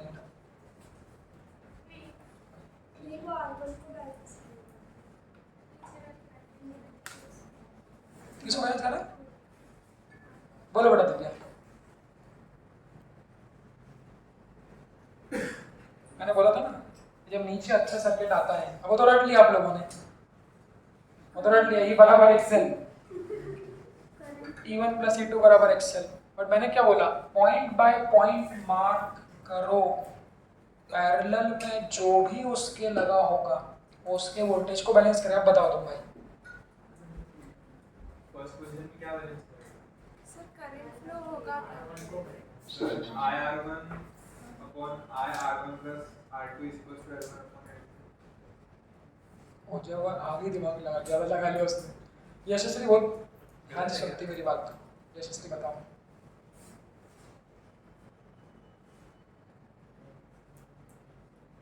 हाँ यशस्वी अब सुनो, प्रॉपर्टी क्या है, पहले इसको हटाओ। यही तो बता, यही तो इसकी सुंदरता है। छोड़ो पोटेंशियोमीटर को, ये सर्किट जानते हो, नॉर्मल है, नॉर्मल सबसे सिंपलेस्ट सर्किट है सीरीज का मुझे लगता है। अब तो मैंने, अब तो हो गया काम, चलो अभी भी बोल लो और मौका दिया। अगर R1 के अक्रॉस कनेक्ट हुआ तो फिर वोल्टेज तो नहीं होगा, तो कुछ करंट आएगा, तो R1 इनटू जो करंट होगा वो कोई वोल्टेज क्रिएट, मतलब उसके दो पॉइंट अलग कोई वोल्टेज क्रिएट करेगा, और फिर वो वोल्टेज उस लेंथ को अब तुमको श्रेय दे रहा हूँ आधा, 50% श्रेय दिया क्योंकि मैंने उसको मिटाया, बट वो सही बोल रहा है, बात सही। देखो अब सुनो, मैंने क्या बोला, छोड़ो इसको, नॉर्मल सिंपलेस्ट सर्किट है। प्रॉपर्टी क्या है, सीरीज में क्या होता है, रेजिस्टेंस ऐड होता है, और प्रॉपर्टी सीरीज की करंट सेम होता है, और प्रॉपर्टी तो आप मुझे बताइए इस सेकेंडरी सर्किट में करंट फ्लो होगा कि नहीं होगा यहाँ? क्यों, नॉर्मल सर्किट कैसा है, क्लोज है, तो ये जो करंट, जो भी करंट आई बैटरी से निकलेगा, आप बोलोगे सर इसकी वैल्यू नहीं पता, तो हाँ सही है, अभी एग्जैक्ट वैल्यू निकाल नहीं पाऊंगा, बट जो भी करंट यहाँ से निकलेगा, देखो वो करंट यहाँ पे जाएगा, वो करंट यहाँ पे जाएगा, वो करंट यहाँ पे जाएगा और यहाँ पे जाएगा, तो यहाँ पर वोल्टेज ड्रॉप कितना होगा भाई? तो वो पॉइंट देखना, किस पॉइंट के बीच, इसके और इसके बीच, तो इसके बीच जो वोल्टेज ड्रॉप होगा बच्चों वो कितना होगा? सर मैंने अभी बात करना बोला था, देखना पूरी इक्वेशन भी बना दी है, वो इक्वेशन भी गलत है, वो भी सुन लो, उसने ठीक बोला था, बिल्कुल एक्यूरेट सोच के देखो, तो वो वोल्टेज रहेगा, क्या रहेगा? IR1, और किस रेजिस्टेंस के अक्रॉस वोल्टेज, वो किस पॉइंट के बीच होगा? वन और टू के ये IF1 और ये 2, तो 1 और 2 के बीच का वोल्टेज जो होगा वो क्या होगा? I इंटू, इसमें कोई दिक्कत नहीं, तो ये नीचे वाला हमारा क्या बन गया? सेकेंडरी सर्किट, ऊपर वाला हमारा क्या है? Primary circuit. मैंने बोला भाई अभी तक तो कभी 5 एप्लीकेशन होती है, 4 नहीं, वो एक बीच में जो लगी वो 5वीं थी, कि 5 एप्लीकेशन से ज्यादा बुक में नहीं दी, लोग रटते हैं फॉर्मूला, बट आप सोचिए कि पोटेंशियोमीटर एक ऐसा सेटअप है, अगर थोड़ा सा उसको और फील कर लोगे तो करंट इलेक्ट्रिसिटी के 50,000 डायग्राम जो भी बने सब में आप पोटेंशियोमीटर यूज कर सकते हो। सिंपल सी बात है, जहां का वोल्टेज लिखना है, काम क्या पोटेंशियोमीटर का? काम क्या था? बैटरी का वो फाइंड करना, वो तो एप्लीकेशन है। पोटेंशियोमीटर यूज क्यों करते हैं? Why it is used over voltmeter? तो सिंपल भाषा में बोलो, पोटेंशियोमीटर का काम है 2 पॉइंट के बीच वोल्टेज मेजर करना, एक्यूरेट मेजरमेंट करना। और वो अभी तक तुमको क्या समझ में आया? अभी तक कैसे कर रहे हैं? सिंपल, बैलेंस करो, जो उस वायर का वोल्टेज है वही किसका हो? जिन भी 2 पॉइंट के बीच उसको लगा दो क्या। तो हम लोगों ने कितने सारे क्वेश्चन देखे, देखो कल परसों ही क्वेश्चन आया था ये। मैं चाहता हूं इसको आप फील करो, ये सब बातें बुक में नहीं लिखी भाई, इसको बहुत समय दिया मैंने, बहुत साल खर्च करें तब जाके कुछ कंक्लूजन में पहुंच पाया। कल मैंने ये क्वेश्चन दिया था टेस्ट में इस तरह का, जो लोग कल टेस्ट दिए थे, ये वोल्टमीटर किस पॉइंट के बीच का वोल्टेज रीड करेगा? इन दोनों पॉइंट। मैंने क्या बोला? वोल्टमीटर से मिलने वाली जो रीडिंग है वो इनएक्यूरेट है, तो उससे बेहतर है वहां पर क्या यूज कर सकते हो? पोटेंशियोमीटर। तो पोटेंशियोमीटर की मदद से इन दोनों पॉइंट के बीच का वोल्टेज रीड कैसे करोगे? तो इसको हटा दो, पूरा सेटअप कैसा बनेगा? देखो ये वायर बनेगा, ये क्या बनेगा? प्राइमरी सर्किट है। इसका जो भी हाई पोटेंशियल इसको कहां लगा दोगे? यहां पर डायरेक्टली। इसका जो भी लोअर पोटेंशियल है, मैं एक ग्राफ डायग्राम बना रहा हूं, ये तो मत लेना, इसको यहां से करोगे और इसको किससे कनेक्ट कर दोगे?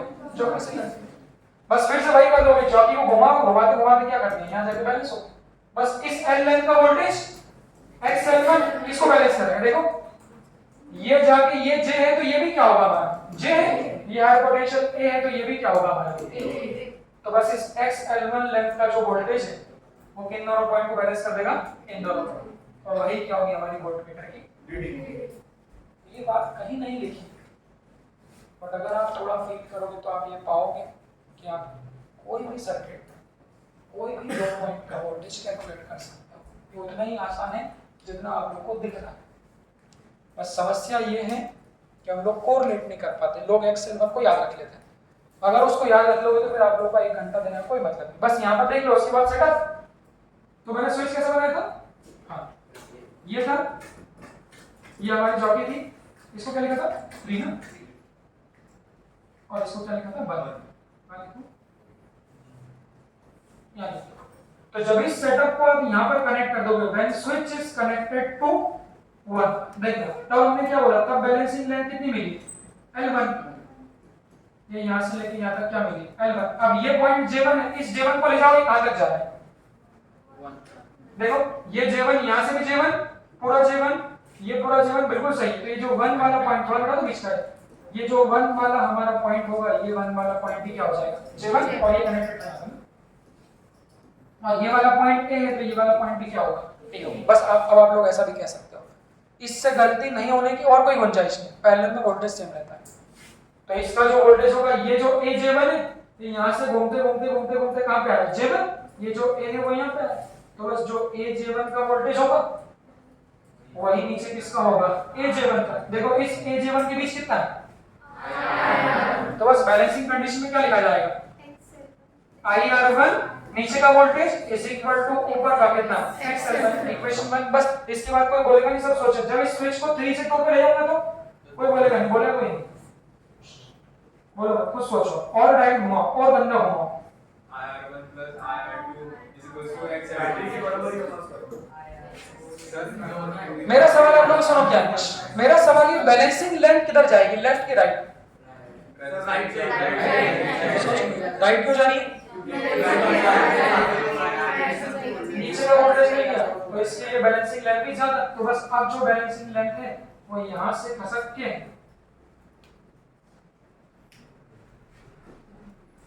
वो बैलेंसिंग लेंथ इस पोजीशन से खसक के अब किधर चली जाएगी, कुछ इधर चली जाएगी। इसको लिख दो कितना J2। इसका जो वोल्टेज है वो XL2 और J2 कहां तक जा रहा है?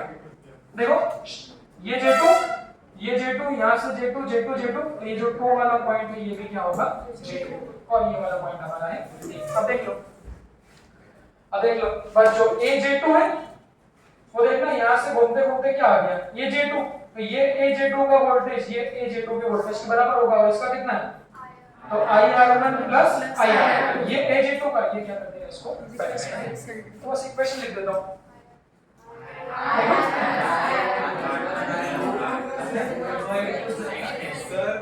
सर बिल्कुल सेम लिखा, पूरा सेम तो लिखा, ये देखो ना पूरी इक्वेशन भी बना है।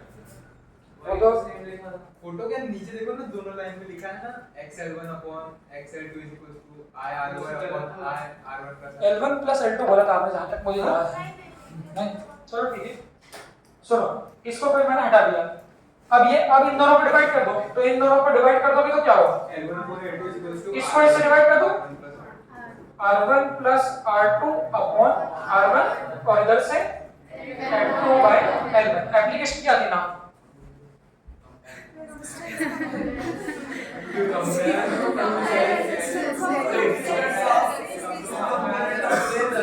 ये अच्छा है, ये अच्छा है। to compare combination To compare the resistance of two combination To compare resistance of to compare the resistance of two series combination. to compare combination उस पर दिमाग मत लगा। To compare. सिंपल भावना समझ गई सर। समझ गए? आपकी अब धीरे धीरे में ऐसा होगा जब अपन 11 में स्टार्ट किए थे मैं वो समझाना पड़ता था आप लोगों को और तुम लोग मेरी भावना समझ लग जाओगे। धीरे धीरे ऐसा होगा मैं पढ़ाऊंगा ही नहीं। मैं बोल दूंगा आज का टॉपिक का नाम है हमारा मॉडर्न फिजिक्स, समझ गए मेरी भावनाओं को तो ऑटोमेटिक पूरा ज्ञान आपके अंदर घुस जाएगा। क्यों इतना तो नहीं होगा ना, इतना नहीं होगा। तो एप्लीकेशन क्या भाई कि दो रेजिस्टेंस जो सीरीज में लगे हैं उनकी वैल्यूज को कंपेयर कर सकते हो। To compare the resistance of series combination.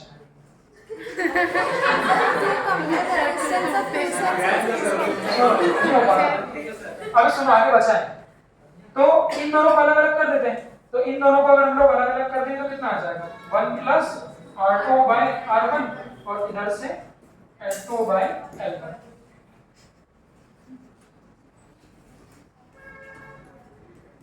तो R2 बाय R1 की वैल्यू कितना आएगी, इसको ले लो एलसीएम ले लो डायरेक्टली तो L2 माइनस L1 इसको उल्टा कर दो तो R1 bye R2 L1 upon. अब सुनो तो इस तरह से हम लोगों ने पोटेंशियोमीटर की मदद से ये भी कंपेयर कर लिया कि कौन सा रेजिस्टेंस आपका बड़ा है और कौन सा रेजिस्टेंस आपका क्या है छोटा है। बट इनको रटने में ही समझते आप सुनो ये सब कहानी तो हो गई। आपने L1 L2 के फॉर्म में याद कर लिया, वहां L1 L2 नहीं दिया हो। समस्या ये है कि वहां पर L1 L2 क्या पता कौन सा वाला है। चलो कुछ लोग थोड़ा स्मार्टली याद रख के वो ये याद रख लेंगे कि बड़ा छोटा, बट मेरा सजेशन पहले ये है कि वो याद मत रखो। एट द एंड कभी बहुत सारे क्वेश्चन आने के बाद आपको याद होने लग जाए तो बात अलग है, बट मेरा सजेशन पहले यही आप लोगों को कि याद मत रखो। कभी वो इधर उधर घुमाएगा तो पिक्चर गड़बड़ हो जाएगी कि जैसे उसने पहले बोल दिया कि पहले 3 पे कनेक्ट 2 पे कनेक्ट किया था तो बैलेंसिंग लाइन इतनी थी, फिर 1 पे कनेक्ट किया तो इतनी है, तो वो याद मत रखो। 2 पे कनेक्ट करेगा तो दोनों को मिला के बैलेंस कर देगा, 1 पे कनेक्ट करेगा तो सिर्फ क्या कर देगा, 1 को बैलेंस कर देगा। ये इक्वेशन आप लोग डायरेक्ट लिख लेना। इसमें कोई डाउट तो पूछ लो, तो बिना देखे लिखना बेटा आज ना। एक्स क्या है वो क्रोमोसोम।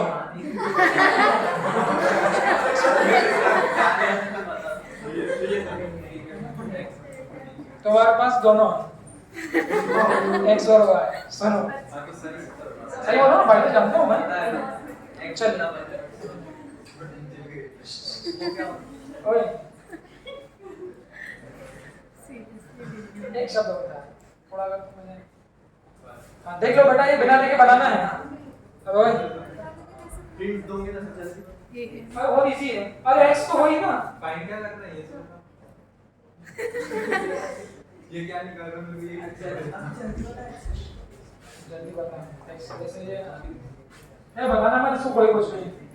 लास्ट एटलीस्ट कोई इसको बताएगा नहीं कुछ नहीं कि क्या चल रही कहानी। तुम तो टैलेंटेड हो यार।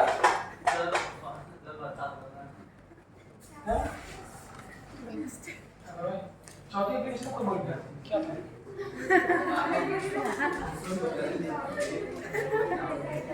अच्छा नाम से एप्लीकेशन।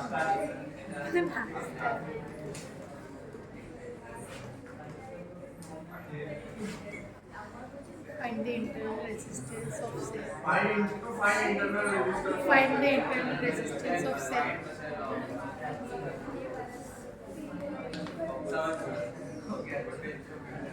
In potentiometer using.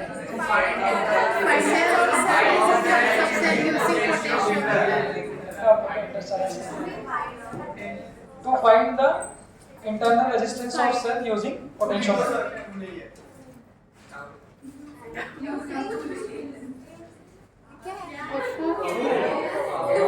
और सब से बनाते हैं।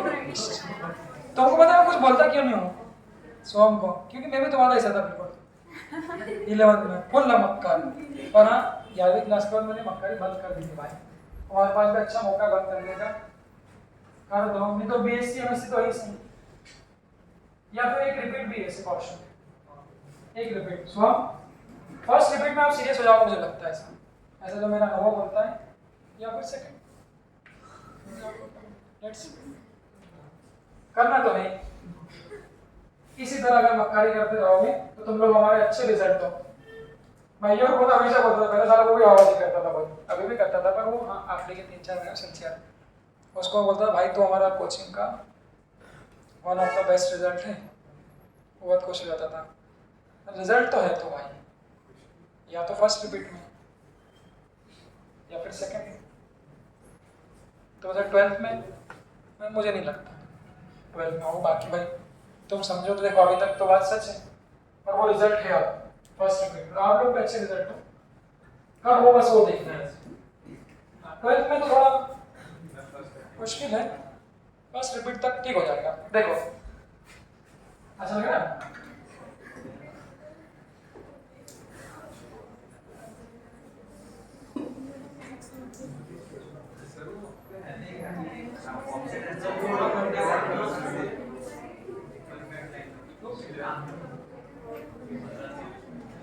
अच्छा बच्चे, तुम लोग एक बात है, तुम लोग सच क्यों नहीं सुनना चाहते? मतलब वो बात आपको अच्छी क्यों नहीं लगती जो आपकी आंखें खोल दे? क्यों बेटा? जैसे टीचर्स तो क्या है, अब उस दिन चौहान सर ऊपर में मीटिंग ले रहे थे, कथे बच्चे साले क्रैश कोर्स वो सब बैठे थे। सर चूंकि वो मालिक भी हैं तो उनको मार्केटिंग एंगल से भी बात करनी पड़ती है। सर ने स्टेटमेंट कहा कि मैं आप लोगों के सामने आंखें बंद करके डॉक्टर देखता हूँ, आप लोग डॉक्टर हैं। मेरा तो पॉजिटिव हो गई। और पीछे सर सारे कशर सारे मने ना देखने लग गया। अब देखो वो बात सही है, सर का मार्केटिंग एंगल सर कोचिंग के मालिक भी तो बोलना पड़ता है, मोटिवेशन, और वो समय भी था। बट क्यों हम बच्चों को सच ना बोले? सर ने मुझे बोला सर आप बोलो, मैंने पहली लाइन यही बोली, अगर रिपीट करके डॉक्टर बन जाओ ऐसा जरूरी नहीं। ऐसा करने रिपीट कर रहे हो तो मत करना, आप लोग का नहीं होगा। अगर उनके आंखें बोलेंगे कोई सही बात कर रहा है, आप उसको एक्सेप्ट क्यों नहीं कर सकते? अगर ये इसी तरह से मक्कारी करते रहे तो रिपीट करना पड़ेगा इसको। आप देख लेना, अगर इसकी आंखें खोल जाएगी तो तेज दिमाग है, 8-10 महीने में तो खो देगा बिल्कुल। अब लास्ट एप्लीकेशन देखो, पूरे चैप्टर बायो की याद नहीं मुझे तो हम सारी सुंदरता ही देखते रहोगे।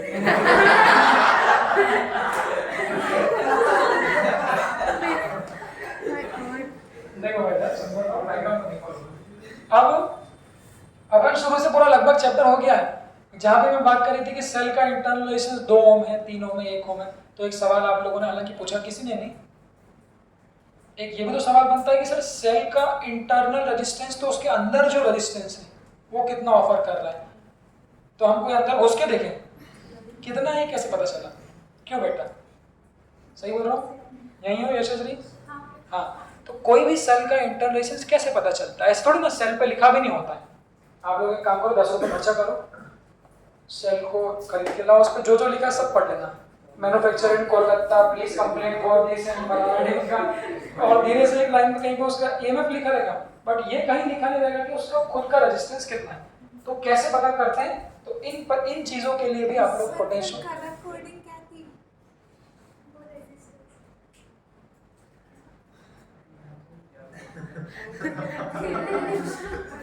वो सेल्स पे नहीं रह तुमने मुझे स्तंभ कर दिया, नंब कर दिया। वो सेल्स पे नहीं रह अचानक से याद आ गया ये। सर वो सेल्स पे नहीं रह सकती क्या? Colour coding of cell. Sir वो रेजिस्टेंस की रहती ना सेल्स। अच्छा तो मैं इंजीनियरिंग की कैमरा लोग मारता रहा। सर पर रेजिस्टेंस छोटे रहते तो उस पे रहती है, सेल्स पे नहीं रह सकती। तो सेल का एक ही बायोलॉजी थोड़ी ना कुछ भी किसी का नाम बनाता। सुनो इधर, सीधा तुम मत बेटा की बातें का दिमाग मत लगाओ, नहीं चलेगा दिमाग। चलो बोलो क्या बोलना चाह रहे हो? समझ में बैठो। कलर कोडिंग ऑफ सेल बना सकते हैं बेटा, क्योंकि सेल का, हाँ सुनो सही बात है, केमिस्ट्री के हिसाब से सेल का इंटरनल रेजिस्टेंस भी एक तो चेंज होता है, कहीं ना कहीं थोड़ा बहुत कम ज़्यादा हो सकता है, फिर दूसरा हर सेल का इंटरनल रेजिस्टेंस भी अलग होगा, तो कंपनी वाले उसके लिए अलग से पैसा लेंगे।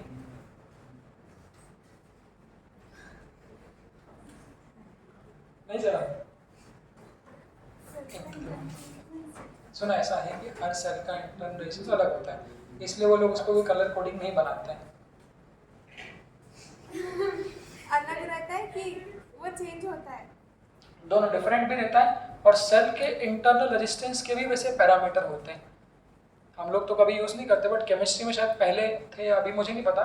टाइप्स ऑफ सेल भी होते हैं ना, जैसे इलेक्ट्रोलाइटिक सेल होते हैं, जिंक सल्फाइड सेल होते हैं, और भी कुछ होते हैं 3-4 प्रकार के सेल, उन सबके इंटरनल डिफरेंट होते हैं रेजिस्टेंस, इसलिए हम लोग उसको कोई कोडिंग वोडिंग नहीं करते।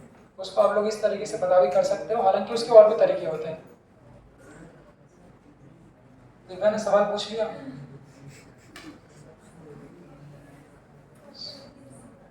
स्वनिधि से समृद्धि, देखो दिव्या स्वनिधि का मतलब और तुम बता दोगे ना, मान जाऊंगा मैं। स्वनिधि का मतलब क्या होता है? क्या स्वनिधि मतलब? समृद्धि मतलब क्या होता है? इंग्लिश वाले बच्चे तुम लोग बताओ, समृद्धि इंग्लिश। वृद्धि मतलब पॉजिटिविटी, ऑस्पिशियस पॉजिटिव हो सकता है। समृद्धि मतलब पॉजिटिविटी, समृद्धि। देखो उसमें क्या कोडिंग करने में पैसे भी लगते दिव्या। रिकॉर्ड होते हैं। सर एक बात बताओ, जब रेजिस्टेंस में कलर कोडिंग करके उसका रेजिस्टेंस बता सकते हैं, तो फिर सेल पे क्यों नहीं बता सकते कि उसका रेजिस्टेंस कितना है और ईएमएफ कितना है? कर सकते हैं। उसके लिए क्यों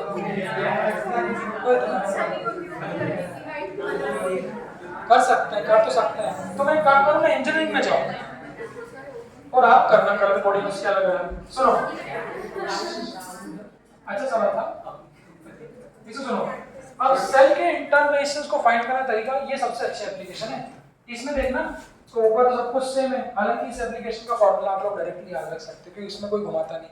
इसका सेटअप कि हमने क्या बोला था, वैभवी का आते से आज पहला सवाल कि बैलेंसिंग लेंथ में ये और इसके ईएमएफ को बैलेंस करता है। हमने क्या बोला, इसका कुछ काम क्यों नहीं था? अब हम जानते हैं कि सेल से जब करंट फ्लो नहीं होगा तभी उसका ईएमएफ और टर्मिनल्स पे मिलने वाला वोल्टेज सेम होगा। अगर उससे करंट फ्लो हो गया तो फिर उसके टर्मिनल्स पे मिलने वाला वोल्टेज ईएमएफ से डिफरेंट होगा। थोड़ा ध्यान से पूछूंगा आपसे और लिखूंगा खुद से।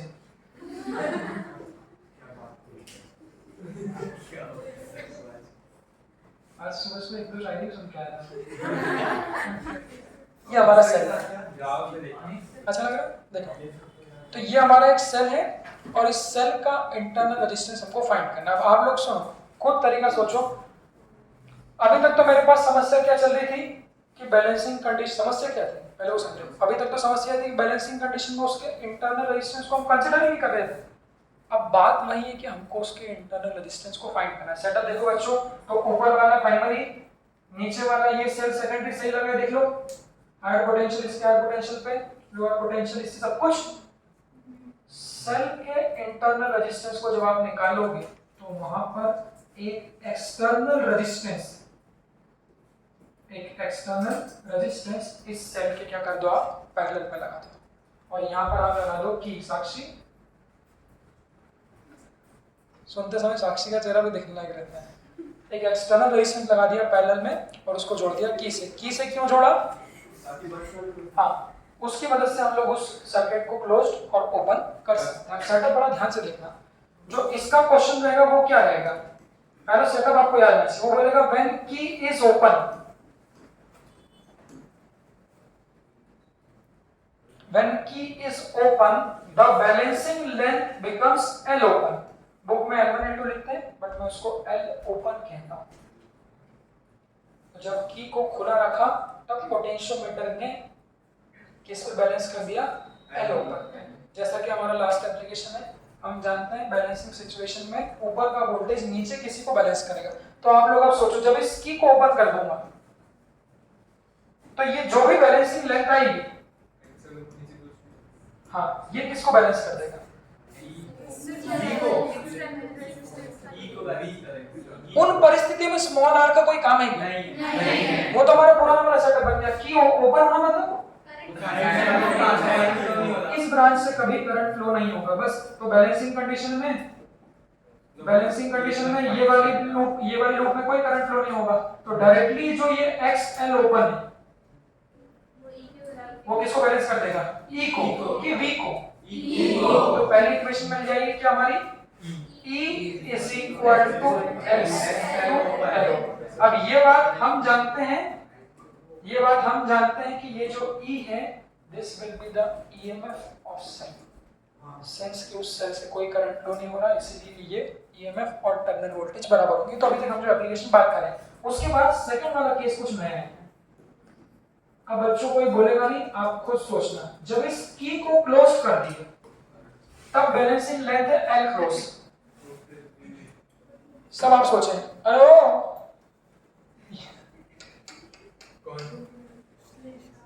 लड़कियों को मानने वाला 3-4 लड़कियां आई और निकल गई उधर बाहर।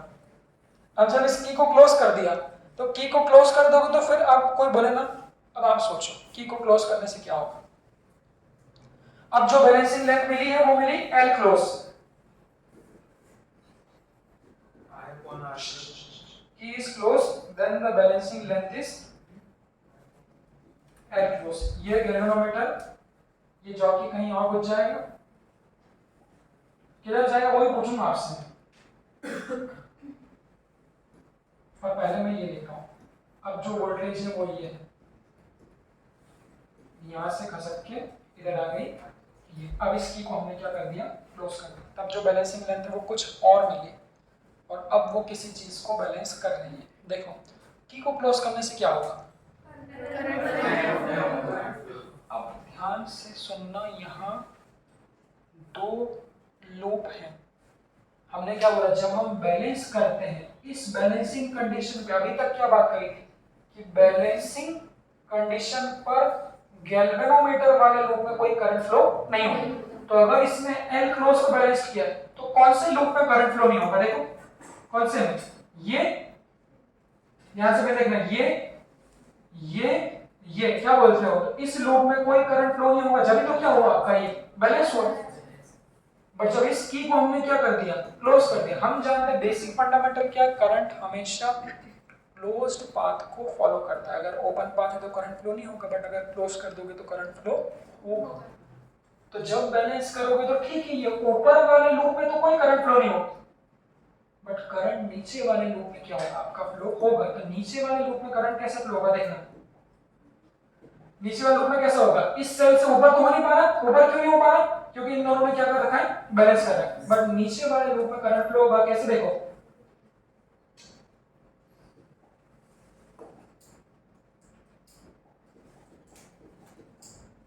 इस नीचे वाले लूप में करंट फ्लो होगा इस तरह से।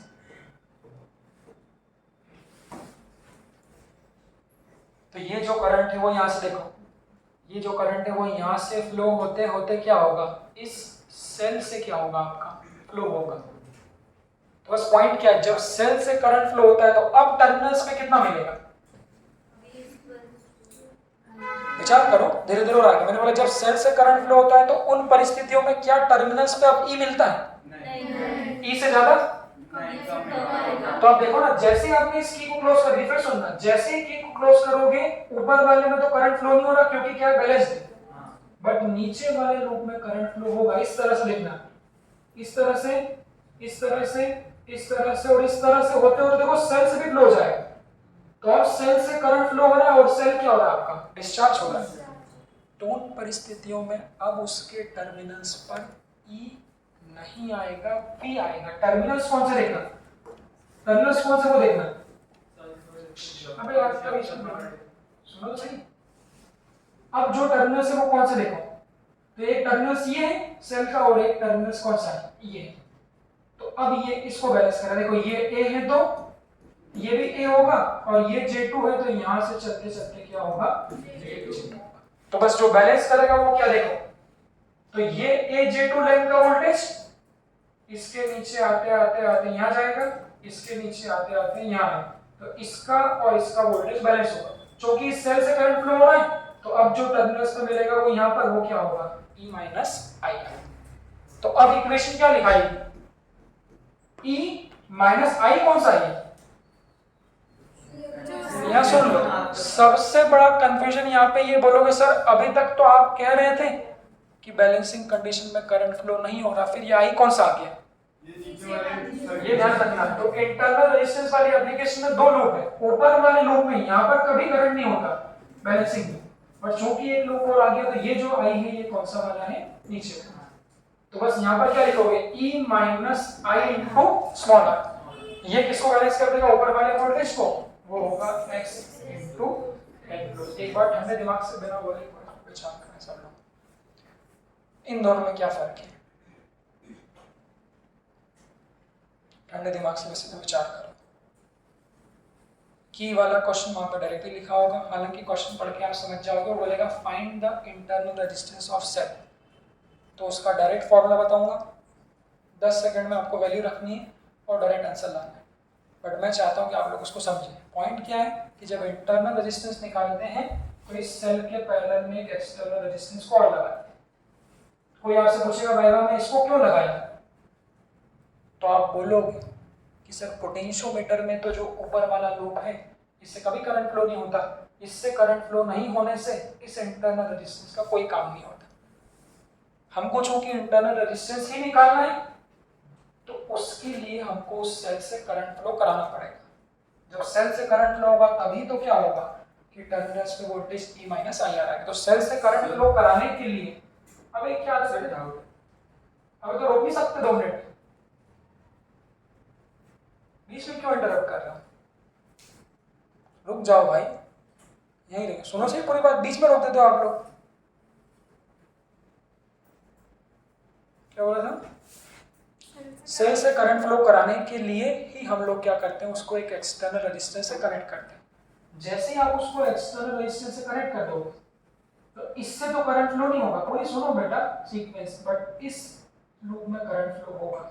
जैसे ही इस लूप में करंट फ्लो होगा तो अब ये सेल डिस्चार्ज होना चालू हो जाएगा। तो डिस्चार्ज होना चालू हो जाएगा तो यहाँ पर टर्मिनल्स पे कम आएगा, ई माइनस आई, और वो जो ई माइनस आई है वो x इंटू एल क्लोज को बैलेंस करेगा। तो एक इक्वेशन ये मिलती है, वही है करना वही है, E is equal to XL, एक बार E is equal to XL, एक बार V is equal to XL, और इस V की जगह हमने क्या लिख दिया,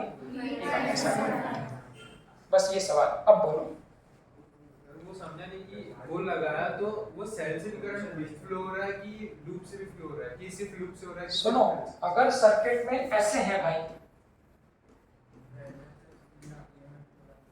सुनो, हाँ ये सर्किट ऐसा बन गया, ऊपर वाले का वोल्टेज कितना है, ऊपर वाले का वोल्टेज कितना है, ई क्लोज कर दी ना, x इंटू कितना है, एल क्लोज है, इसका वोल्टेज कितना है जो भी निकलना है E, और इसका रेजिस्टेंस कितना है स्मॉल r, इसका कितना है कैपिटल R। मैंने बोला अगर इन दोनों का EMF बैलेंस हो, ये वाले का टर्मिनल वोल्टेज ये, अगर ये वोल्टेज और ये वोल्टेज क्या हो गया, बैलेंस हो गया, तो इस लूप में करंट कितना हो गया, जीरो, क्योंकि डिफ्लेक्शन है। बट इसका ये मतलब नहीं कि इस लूप में भी जीरो, तो वो जो करंट होगा वो ऐसे फ्लो होगा, इस लूप में फ्लो होते चले जाएगा, इस लूप में फ्लो होते चले जाएगा, बट इस लूप में आपका नहीं होगा। तो हमने कहा कि इसका वोल्टेज इसके वोल्टेज को बैलेंस करना है। देख लो इसको एक बार, बस इसको सॉल्व कैसे करेंगे आप, एक इक्वेशन ये वाली है और एक इक्वेशन ये वाली है, इसको सॉल्व कैसे करेंगे देखना। तो E बराबर x इंटू एल क्लोज, इसको याद भी करवा दूंगा, बट मैं चाहता हूं आप लोग समझें। और दूसरी इक्वेशन क्या है, हाँ ओपन रहेगी तो E आएगा और क्लोज रहेगी तो एल इंटू एल क्लोज। इसको सॉल्व कैसे करेंगे, तो दोनों इक्वेशन को डिवाइड कर दो, जब इसको इससे डिवाइड कर देंगे, सुनो इसको इससे डिवाइड कर देंगे तो बढ़िया आएगा, तो L ध्यान से लिख दो, close divided by E upon L open. हमको क्या निकालना है, स्मॉल r, तो स्मॉल r के लिए इन दोनों को अलग कर देंगे, तो 1 minus IR upon E is equal to LC अपॉन L ओपन कर दो, C for close, O for open. और करंट निकालना पड़ेगा,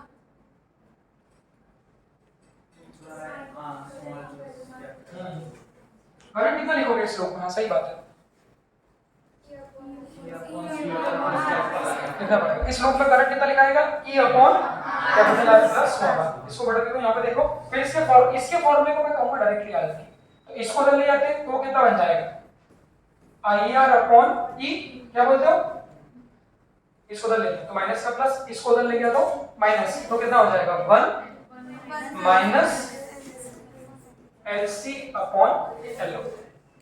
देख लो इस I को कितना लिख देंगे, वो आंख बंद करके डायग्राम लिखना चाहिए, नीचे वाले का रूप, हाँ E upon small r plus देखो इनटू R बाय E। देखो ये I की जगह ये लिख दिया, R की जगह लिख दिया, E की जगह लिख दिया, इज इक्वल टू एलसीएम ले लोगे तो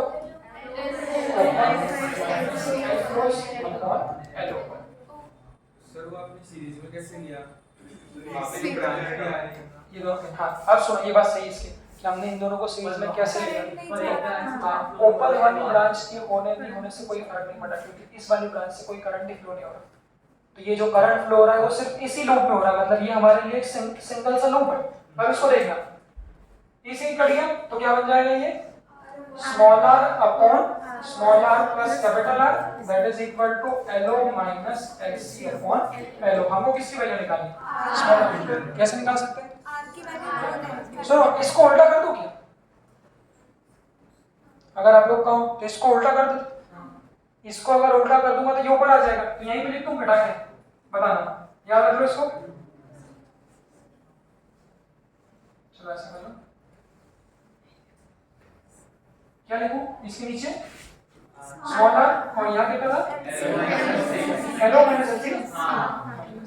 ऐसा क्यों किया, R की वैल्यू, अब यहाँ से स्मॉल r और स्मॉल r क्या हो जाएगा हमारा, अलग हो जाएगा, तो ये कितना हो जाएगा 1 plus r upon small r that is equal to LO upon LO minus.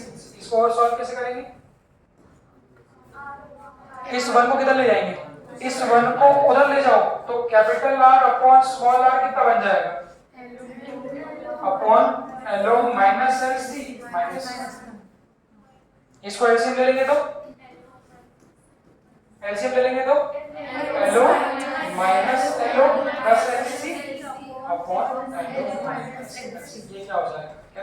हमको किसकी वैल्यू निकालनी, स्मॉल r की, तो पलट दो, small r is equal to L minus S into capital R. इस फॉर्मूले को मैं याद रखूंगा। इस पे से क्वेश्चन आता है तो सबसे पहले आप लोग खुश हो जाएंगे क्योंकि ये लोग डायरेक्टली फॉर्मूले पे बेस्ड है। कैसे बन रहा है एक बार देख लो। अब मेरा सवाल आप लोगों से क्या लॉजिक है, इसको देखना। मेरा सवाल ये, स्विच क्लोज करने पर बैलेंसिंग लेंथ किधर शिफ्ट होनी चाहिए?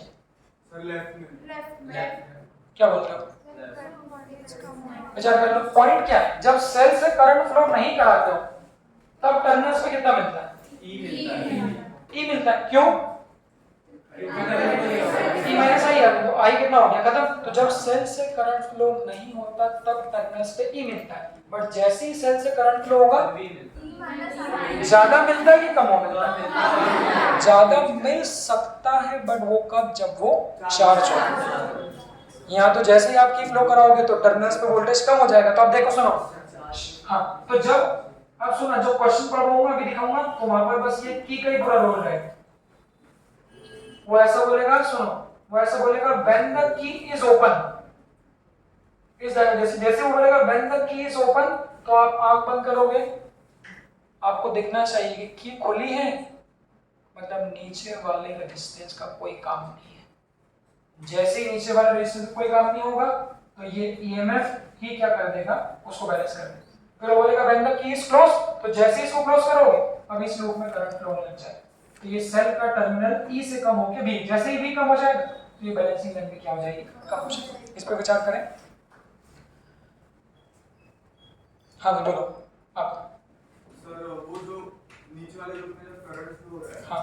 जो अपन ने एक्स एल फ्लो वैल्यू ली, उसमें जो करंट फ्लो था उसके बाद आने वाली वैल्यू है ना, जो शिफ्ट करने टाइम। हाँ पहले की को खुला रखा तो बैलेंसिंग लेंथ ज्यादा थी, हाँ। जैसे ही आप की को क्लोज कर दोगे अब वो वहां बैलेंस नहीं हो रहा, जो करंट मिल रहा है उसके हिसाब से slow उसके करना। हिसाब से फिर वो किधर शिफ्ट हो गया, लेफ्ट में शिफ्ट हो गया, क्योंकि सेल का टर्मिनल का वोल्टेज कम हो गया। इसको देख लो, इसको बनाने पे ध्यान मत देना क्योंकि थोड़ा बड़ा है, बट बनाने पे ध्यान इतना कम से कम देना, इतना कम से कम आना चाहिए कि पहले ई बैलेंस कर रहा है फिर बी बैलेंस कर रहा है। उसके बाद देख लो, फिर ये सॉल्यूशन है, आपको फाइनली सिर्फ इसको क्या करना है, याद करना है। चलो अब सारी एप्लीकेशन को एक बार कंक्लूड कर लो। सर एक डाउट है। हाँ बोलो ना। जो एप्लीकेशन थर्ड थी उसमें हमने इंटरनल रेजिस्टेंस को ऊपर सीरीज में लगाया और नीचे बैटरी लगाया। थर्ड मतलब ये लास्ट वाली, नहीं, ये तो फोर्थ है, इसमें पहले वाला। जब सीरीज में साइड से करके देखना। रेजिस्टेंस को निकालने वाला। कंपेयर करना था। हाँ बोलो। internal हाँ resistance। तो हमने रेजिस्टेंस को ऊपर सीरीज में लगाया, नीचे वोल्टेज लगाया। समझ गए नोट आउट। वहां भी इंटरनल रेजिस्टेंस होगा बैटरी का। नहीं, बोलो बोलो चलो। हम इंटरनल रेजिस्टेंस कंपेयर कर रहे थे ना। थर्ड एप्लीकेशन ये हाँ, नहीं, यहाँ पर हम लोग ये जो रेजिस्टेंस है जो सीरीज में लगे इनकी वैल्यू को कंपेयर कर रहे हैं। यस, यहाँ पे भी इंटरनल। अगर इसका इंटरनल रेजिस्टेंस होता तो भी उससे कोई फर्क नहीं पड़ता क्योंकि हमने तो यहाँ कितना लिया था, आई आर वन, और यहाँ भी कितना लिया था। तो जब बैलेंस किया था तो आई से आई क्या हो गया था, हमारा कैंसिल हो गया था। इसलिए इसके होने नहीं होने से कोई फर्क नहीं पड़ता। और हम ऐसा क्यों लिखा कि internal resistance of two cells? नहीं ऐसा नहीं लिखा था, वो तुमने आगे पीछे में पढ़ लिया है। तो कैसा है? वो एप्लीकेशन है, दो रेजिस्टेंस जो सीरीज में लगे हैं उनकी वैल्यू को कंपेयर करना है। तो सेल्स में था। काट दिया था देखो। चलो अब शुरू सारी एप्लीकेशन को एक बार कंक्लूड कर लो। इसको देख लो सारों को, ईमानदारी से देख लेना बेटा, ये उतना ही आसान है जितना दिखता हो, उतना ही मुश्किल है जितना है समझने का। एक बार अगर समझा नहीं तो फिर आप इसके क्वेश्चन को छोड़िएगा ही सही, क्योंकि सीरीज पैरेलल जैसा नहीं है कि डायरेक्ट मेथड लगा है। यहाँ पर विचार करना है। एक बार देखो, ये सबसे पहली एप्लीकेशन है, लिखे ना। सबसे पहली एप्लीकेशन क्या थी, तो compare the EMF of two cell. अब आप लोग रिवाइज करते चलिए, आप लोग क्या सीखे। सबसे पहला है to determine the EMF of unknown cell. Point देखते चलना। फोटो ये अननोन सेल के पॉजिटिव को इस पे लगाया, बैलेंसिंग कंडीशन में इसने इसको क्या कर दिया, बैलेंस कर दिया। पॉइंट रिवाइज करना, इसका कोई काम क्यों नहीं। सेल से जब करंट फ्लो नहीं होगा तो टर्मिनल्स पे और ये पार्ट में आ गया तो टर्मिनल्स पे कितना मिल जाएगा E, तो ये E किसको बैलेंस कर दिया एक्साइटेड। यहीं पे ले लो, अगर यहाँ पर मैं एक पैरेलल में सर्किट लगा दूंगा तो करंट फ्लो हो जाएगा, तो फिर जो बैलेंस करेगा वो E करेगा। देख लो रियोस्टेट का कोई काम नहीं, करंट को कंट्रोल करना है। अगर आपको लग रहा है कि ज्यादा करंट फ्लो हो रहा है, वायर में से ओवर हीटिंग हो रही है, तो रियोस्टेट से क्या करते हैं, रेजिस्टेंस बढ़ा देते हैं ताकि करंट सर्किट में कम हो जाए। हाँ ये फॉर्मूले को देख लो, रियोस्टेट मतलब रेजिस्टेंस को चेंज करना। रियोस्टेट मतलब वेरिएबल रेजिस्टेंस। देख लो तो ये अननोन सेल का ईएमएफ होगा x * l के बराबर। रिवाइज करते चलना, x को लिख सकते हैं जो आप पूछ रहे थे, x को लिख सकते हैं पोटेंशियोमीटर वायर का वोल्टेज डिवाइडेड बाय उसकी लेंथ, उसके वोल्टेज को लिख सकते हैं I * Rp, IR से I को लिख सकते हैं, आंख बंद करोगे primary cell, E/Rp + RH + F, ये लिख दिया। तो इस ना इसको याद रखना, ना इसको याद रखना, इसको याद रखना, इसको भी याद नहीं रखो, हम लोग जरूरत पड़ने पे बना लेंगे। इस तरह से अननोन सेल का हम लोग ईएमएफ फाइंड कर सकते हैं। सेकंड एप्लीकेशन देखो, सेकंड एप्लीकेशन एक की बजाय अब दो सेल की क्या कर रहे हैं, कंपेयर। पॉइंट क्या क्या रखना है, दोनों सेल की पॉजिटिव हायर पोटेंशियल पे। जब स्विच को यहां लगाऊंगा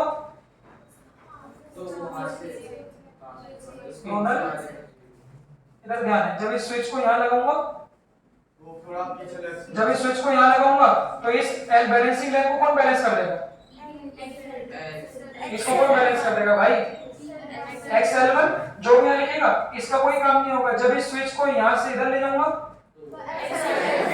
जब इस ईएमएफ को कौन बैलेंस कर देगा, XL। तो सवाल ये क्या R2 R3 का कोई काम है, नहीं। क्यों नहीं, जब तक इंटरनल रेजिस्टेंस वाली एप्लीकेशन नहीं आती, जब तक सेल के इंटरनल रेजिस्टेंस को होने से कोई फर्क नहीं पड़ेगा। बस डायरेक्टली कर दोगे तो E2 = XL1, E3 = XL2। देखिए दोनों को डिवाइड करके कंपेयर कर सकते हैं। सवाल ये जिसकी बैलेंसिंग लाइन ज्यादा होगी वो पॉइंट में रिवाइज करो, जिसकी बैलेंसिंग लाइन ज्यादा होगी उसका ईएमएफ भी ज्यादा। थर्ड एप्लीकेशन, इसको तीसरा नाम देना है कि सेल्स को सीरीज में राइटली और रॉन्गली कनेक्टेड कर दिया। ये वाला कैसा है, राइटली कनेक्टेड, तो इसको कौन बैलेंस करेगा, E2 + E3, किसको बैलेंस कर देगा, XL1 को। फिर यहाँ पे जो भी बड़ा होगा उसको कौन बैलेंस कर देगा, XL। देख लो इनको किसी को रटना मत, मेरा सजेशन ये है अभी आप लोगों से रटना मत, एक बार जरा 10 15 20 क्वेश्चन कर लो, फिर जरूरत पड़ेगी तो बताऊंगा कौन से फॉर्मूले को याद करना है। तो देख लो ये एक बार सम x7 को बैलेंस करेगा, एक बार डिफरेंस x7 को बैलेंस करेगा। अगला ये बात सब पे से एक बार क्वेश्चन लिखो, सब पे से एक एक क्वेश्चन वो सब पे से पूछे हुए, कभी इस पे से कभी इस पे से, जैसे क्वेश्चन देखोगे आपको एकदम से याद आ जाएगा। ये तो ये वाली एप्लीकेशन पे इसका ध्यान नाम देना, दो रेजिस्टेंस जो सीरीज में लगे, उन सीरीज में लगे हुए दो रेजिस्टेंस को कंपेयर कर सकते हैं हम लोग बाय यूजिंग पोटेंशियोमीटर। जैसे आप लोगों को दो रेजिस्टेंस में सीरीज में लगा दूं और मैं आपसे बोलूं चलो बताओ इसमें से किसकी वैल्यू ज्यादा है, और R1 R2 की वैल्यू नहीं दी, तो नॉर्मल हमारे तरीके से हम लोग नहीं कर सकते, तो पोटेंशियोमीटर को लिया। सेटअप क्या है, जब इस स्विच को यहां लगाया, जब इस स्विच को यहां लगाया तो कौन सा बैलेंस होगा, ये किसको बैलेंस कर देगा, जब इस स्विच को यहां लगाया। अब मेरा सवाल ये था, तुम समझे नहीं शायद, अगर इस बैटरी का इंटरनल रेजिस्टेंस भी हुआ या नहीं भी हुआ, उससे कोई हमारे सेटअप में फर्क पड़ता क्या, करंट में तो फर्क पड़ेगा, बट करंट ऑलरेडी कैसा हो रहा है देखो, पहचान लो क्या बोला, अगर इसके इंटरनल रेजिस्टेंस को लूं या फिर नहीं लूं, कुछ भी करो, तो हाँ अगर स्मॉल r को लोगे तो करंट पे फर्क पड़ेगा, E/R1 + R2 + small r। But हमने तो करंट की वैल्यू लिखी ना, हमने तो क्या माना, I माना इसमें भी और I माना इसमें भी, तो जो भी लिखो दोनों तरफ से I क्या हो रहा है, कैंसिल हो रहा है। मेरा सवाल ज्यादा बैलेंसिंग लाइन कौन सी होगी यहाँ पे, जब इसको करोगे तो वोल्टेज बढ़ जाएगा तो बैलेंसिंग लाइन भी बढ़ जाएगी। लिख के बिना याद रखे डिवाइड मारते हैं। आगे ये लास्ट एप्लीकेशन, इसको सिर्फ आप लोग याद रखना। इसको याद कैसे रखेंगे, एक लाइन में जैसे ही सबसे पहले लास्ट लाइन पढ़ना, जैसे ही इंटरनल रेजिस्टेंस पूछा है क्वेश्चन में सिर्फ दो शब्द होंगे, एक व्हेन की इज ओपन, एक व्हेन की इज क्लोज, और एक एक्सटर्नल रेजिस्टेंस जिसकी वैल्यू आप लोगों को दी हुई है। तो इसको याद कैसे रखना है, क्योंकि थोड़ा बड़ा प्रूफ है, हालांकि इससे छोटा भी कर सकता था मैं, बट फिर भी फाइनली ये याद रखना है। इसको याद कैसे रखोगे, ओपन में ज्यादा थी कि क्लोज में ज्यादा थी पहले, ओपन में ज्यादा क्यों? ओपन करेंगे तो ई बैलेंस करते हैं, क्लोज करेंगे तो कम हो जाएगा। तो इसको ऐसा भी याद रख सकते हैं, ज्यादा वाली। भाई इन बच्चों को ऐसे याद रखना है इन लोगों को कि ज्यादा वाली, ज्यादा माइनस कम अपॉन कम। तो जो भी क्वेश्चन में बड़ी दी होगी उसको छोटे में से माइनस करना, छोटे से डिवाइड करना और एक्सटर्नल रेजिस्टेंस से मल्टीप्लाई करना। इसमें देख लो, इसमें कोई सवाल है तो पूछ लीजिए। चलो भाई अब इसके क्वेश्चन अभी कर लो, मोबाइल में उसको पॉज कर लो।